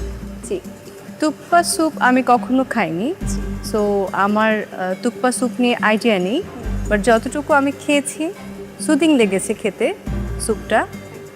যে আপনি বলেছেন ক্রাঞ্চিনেসটা যেন থাকে ভেজিটেবলের, সেটা আছে, সেটা পেয়েছি। তুপ্পা স্যুপ ছাড়া আমার কাছে মনে হচ্ছে সুপি নুডলস আমরা যেরকম খাই, সুপি নুডলসের যে একটা ফ্লেভার থাকে ওটা মজা লাগছে। আর স্পেশালি আপনি সসটা যে করেছেন এটা খুবই স্পাইসি, এটা দিয়ে মিক্স করে খেলে দেন এটা ওয়াও একটা ফিল দিলে। আর ডেজার্টটা নিয়ে কি বলবো, মানে 10 on 10। Thank you ma'am, thank you so much. আজকের আমি বলবো যে বেস্ট ডিশ ছিল এটা। Thank you. Star dish. Thank you so much, thank you. স্যুপটাও আমার ভালো লেগেছে, আর বিশেষ করে সস দিয়ে যখন আমি মিশিয়েই খেয়েছি একটা ডিফারেন্ট ফিলিংস আসে। আর একটা জিনিস ভালো, অনেকেই আছে ঝাল খেতে মানে অতটা পারে না, তো সেপারেট দেওয়াতে এটা একটু ঝাল মিক্স করে খেলে খুব ভালো লাগে। আর যারা ঝাল অত খেতে পারে না তারা শুধু স্যুপটা খাবে। তো খুব ভালো ছিল সব কিছু মিলিয়ে, fantastic, fabulous. Thank you, thank you. Looks like a Tibetan dish. আমি জানি এটা কি আপনি intentionally এই প্ল্যাটারটা এই বোলটা ইউজ করেছেন নাকি? This looks very much like Tibet. Thank you. Taste wise, flavors of Tibetan food shows in this. It's very subtle, It's very easy to have it. যদি ঝাল না খেতে চাই এটাকে আলাদা রেখে ভালো লাগে ঝালটা দিয়ে অ্যাড করলে the taste completely shifts. I really like that part. যে যতটুকু ঝাল খেতে পারবে ওটার উপর বেস করে the taste completely shifts. এটা মজা, but I totally agree with Appa. This is probably the best dish you have made a competition so far. Oh my god. This is so good. আমি non-stop খাচ্ছিলাম. Fantastic job. Costing ঠিক আছে. Thank you. Thank you sir. টিবেটিয়ানরা একটু spicy soup খায়, তো Zahid Hasan sir উনি খেয়ে প্রথমে একটু বলেছিলেন যে ওনার কমফোর্টেবল মনে হচ্ছে না স্পাইসের জন্য, কিন্তু উনি পরে আমার ডেজার্টটা খেয়ে খুবই প্রশংসা করেছেন। আমি বুঝতে পারছিলাম যে উনি হয়তো এই স্যুপটা কখনো ট্রাই করেননি, আমিও করিনি যেহেতু আনকমন, এই জন্য হয়তো বা ওনার এরকম লাগছে। তবে শেফ এবং রীতা ম্যাম, পূর্ণিমা ম্যাম সবাই অনেক ভালো বলেছেন।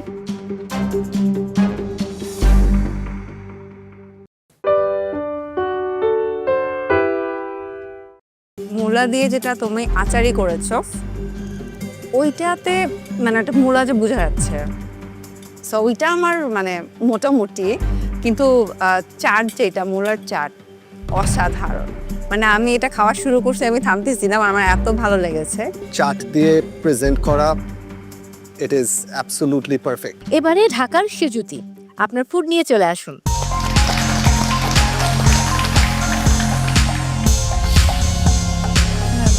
হ্যালো, আমি আজকে করেছি মূলা চাট, আরেকটা করেছি মূলা মুরগি আচারি।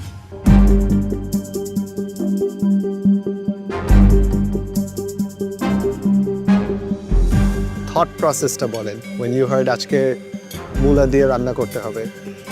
থট প্রসেসটা ছিল আমার কাছে মনে হয়েছে চাট এমন একটা জিনিস যেটা দিয়ে অনেক কিছু হাইড করে খাওয়া যায়।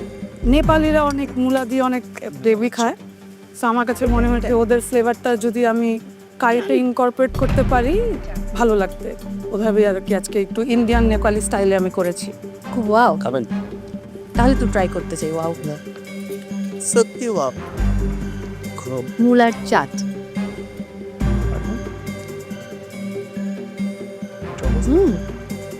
ওয়াও।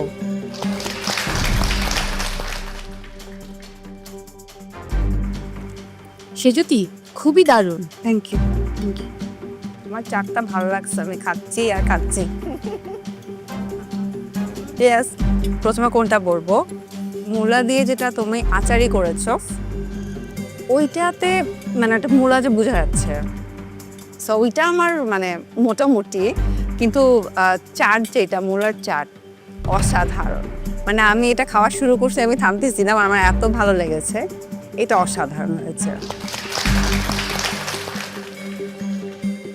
সেজুতি জান,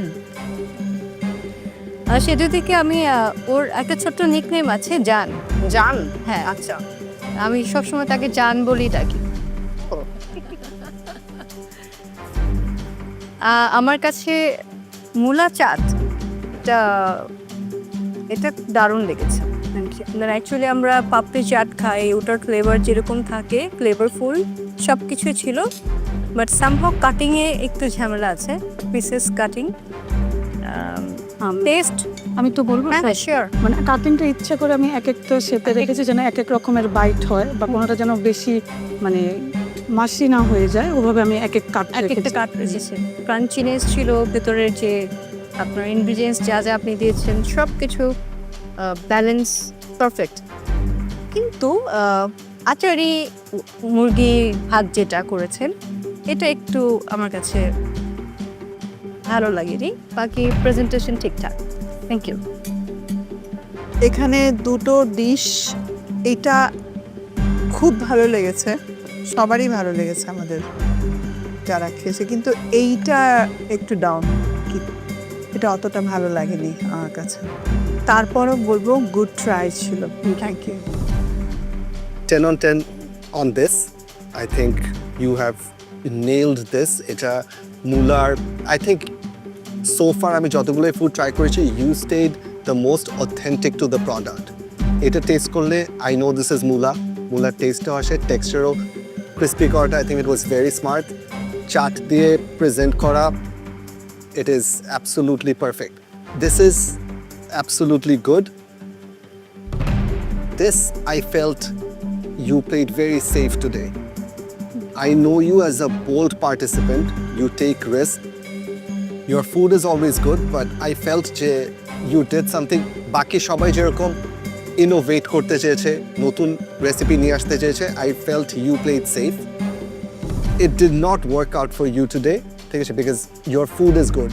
We have gotten আরো অনেক মজার ফুড আপনার থেকে আজকে. This is good, but this is not so much.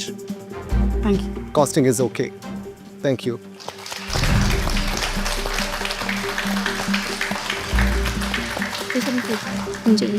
Thank you সুজুতি।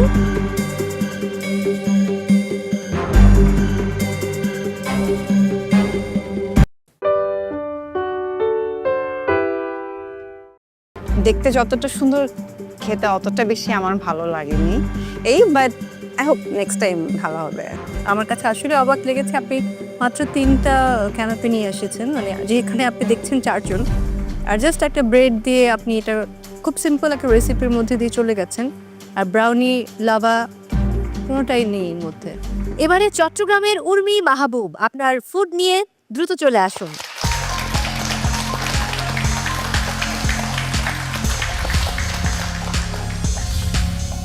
Hello, judges. Hello.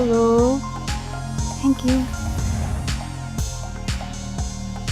আমি করেছি রেডিশ ক্যানাপি, আর যেটা আমি ডেজার্টে করেছি ওটা হচ্ছে যে রেডিশ ব্রাউনি লাভা।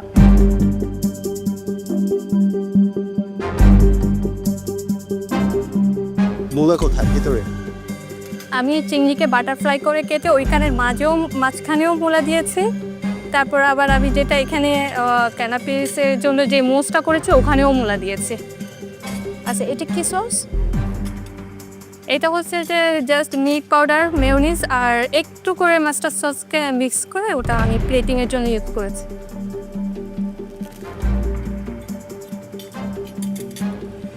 এটার নাম কি?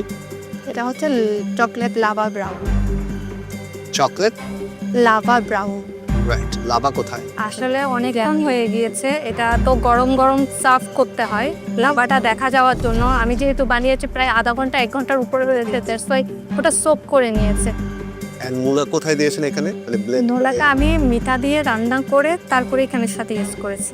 আমরা নর্মালি মোলাসেস ইউজ করি যেটা অনেক বেশি ঠিক হয়, তো আমি ওইটার মতো করতে চেয়েছিলাম আর কি। ক্যানাপিটা ইজ ভেরি অ্যাভারেজ। আমার প্রথম আইডিয়াটা ভালো লেগেছিল যে শ্রিম্পের মাঝখানে মূলাটা দিয়ে দেওয়া, ওখানে হাইড হয় মূলাটা, বাট ভিতরে যখন দিয়ে দিয়েছেন ইট টেস্ট লাইক মূলা and it has the strong flavour of মূলা, যেটা হাইড করার পারপাসটা ছিল প্রথম দিকেই, রাইট? মানে you wanted to hide the mula. This as I think canape is something very easy. আরও ক্রিয়েটিভিটি লাগবে। সারপ্রাইজটা হয়নি। আমার কাছে আসলে অবাক লেগেছে আপনি মাত্র 3টা ক্যানাপি নিয়ে এসেছেন, মানে যেখানে আপনি দেখছেন 4 জন, আর জাস্ট একটা ব্রেড দিয়ে আপনি এটা খুব সিম্পল একটা রেসিপির মধ্যে দিয়ে চলে গেছেন, আর ব্রাউনি লাভা কোনোটাই নেই এর মধ্যে। তুমি যখন নিয়ে আসছিলে ওটা প্রেজেন্টেশনটা এত সুন্দর, ভাবছিলাম যে মানে খেতে না আরও কত মজা হবে, কিন্তু দেখতে যতটা সুন্দর খেতে অতটা বেশি আমার ভালো লাগেনি but I hope next time ভালো হবে। কস্টিংয়ে কিছু ঝামেলা আছে, the numbers are not right. আপনার রান্না শেষেই দেখেছি যে কিচেনটা ক্লিন ছিল না। একটা প্লেট মেবি কিচেনে ছিল। আচ্ছা, আমরা নেক্সট টাইম থেকে আমি এটাকে সবার জন্য বলতেছি, এই জিনিসটা অ্যাভয়েড করব, রাইট? প্লেটিং যখন রান্না শেষ হবে ওটার সাথে সাথে প্লেটিংও শেষ হয়ে যেতে হবে, রাইট? ঠিক আছে, থ্যাংক ইউ।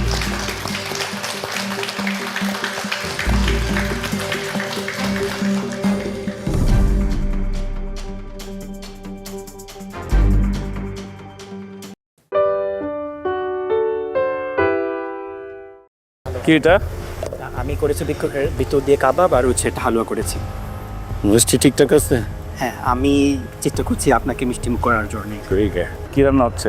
বিটরুটের লাড্ডু আর সাথে আছে আমার বিটরুটের momo.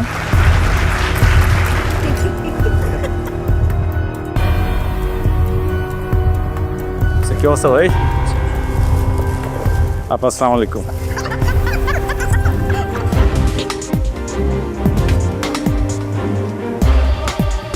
I am really worried দিবার জন্য ও একটা নষ্ট হয়ে গেছে। দেশ একটা কোন নষ্ট হয়ে গেছে, ফুল বুঝতে পারেন, ফুল পুড়ে গেছে। ডেজার্ট অ্যান্ড আমি যখন ওকে জিজ্ঞেস করছি দুটো হবে তো, দুটাই মনে হয় সে। তামান্নারটা আমার কাছে অনেক ইন্টারেস্টিং মনে হয়েছে। তামান্না একটা তিবেতের স্যুপ করতেছে বিটরুট দিয়ে, ক্যারট দিয়ে হয় ইউজুয়ালি, ওটাকে বিটরুট দিয়ে করতেছে। ভালো তো। হ্যাঁ, ভেরি নাইস অল্টারনেটিভ।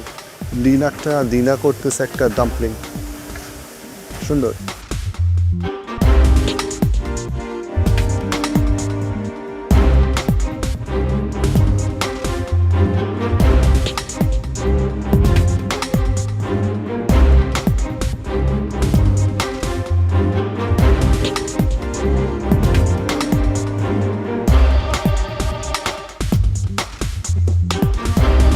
পার্টিসিপেন্টস, আর মাত্র 15 মিনিট বাকি আছে। এই 15 মিনিটের মধ্যে আপনাদের কুকিং কমপ্লিট করতে হবে, এরপর প্লেটিং, কস্টিং এবং kitchen cleaning. Please hurry up.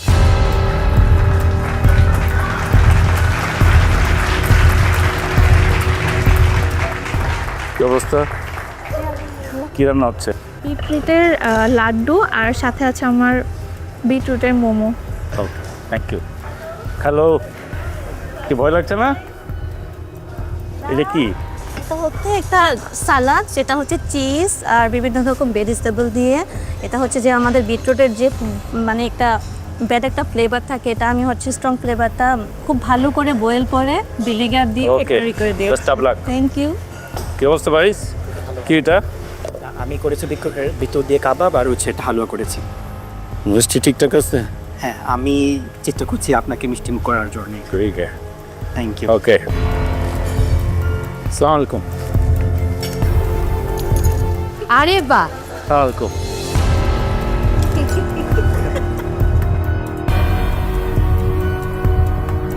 কি অবস্থা ভাই? আপা আসসালামু আলাইকুম।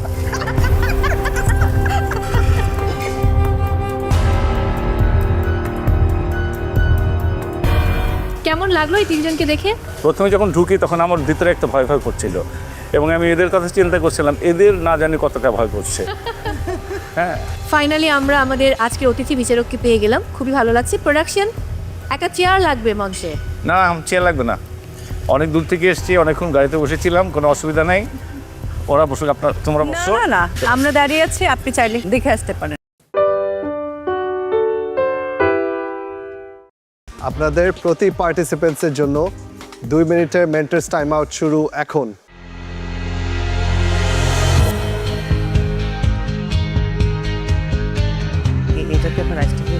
আপনাদের আজকের জন্য সময় রয়েছে 1 ঘন্টা। এই 1 ঘন্টার মধ্যে কুকিং ডান করতে হবে, প্লেটিং করতে হবে, সেই সাথে costing and kitchen cleaning. So আমরা শুরু করি তাহলে। আপনাদের সময় শুরু হচ্ছে এখন।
একটা ব্যান্ডেড লাগবে।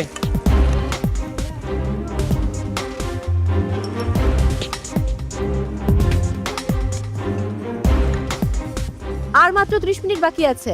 এই 30 মিনিটের মধ্যে আপনাদের কুকিং ডান করতে হবে, plating, costing and kitchen cleaning. So সময় একেবারেই কম, hurry up, please hurry up.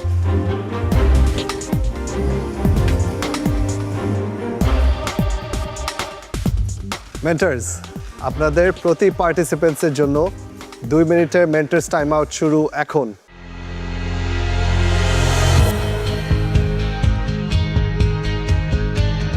এটাকে আপনার রাইসটা দিয়ে করে এইটাই তো মিনিট নেবেন না, 5 মিনিট দিয়ে দেবেন। হ্যাঁ, কিছু দিতে পারো, অপশনাল। হ্যাঁ, এটা আরো ট্যাঙ্গি হবে না। আপনি আরেকটা সস দিয়ে দিলেন না, এই যে মাস্টার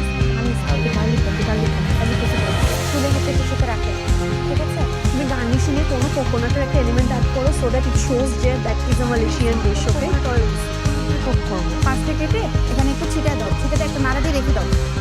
একটা পাতা কোকোনাট লেখে লেখো, এটাতে দিয়ে দিতে পারো। প্লেটে করবেন, মানে এই ব্রডটা আলাদা রাখবেন, রাইসটা আলাদা রাখবেন। মাঝখানে রাইসটা দিয়ে দিই, ভালো লাগবে না?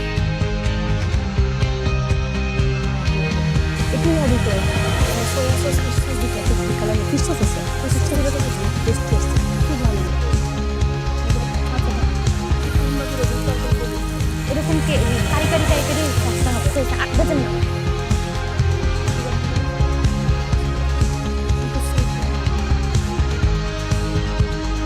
ফেরদৌসারা, আপনার সময় শেষ। ব্যাটার ঠিক আছে, দেখেন। আর একটু পানি দিয়ে দেন, ওয়াটার দেন, সোডা ওয়াটার।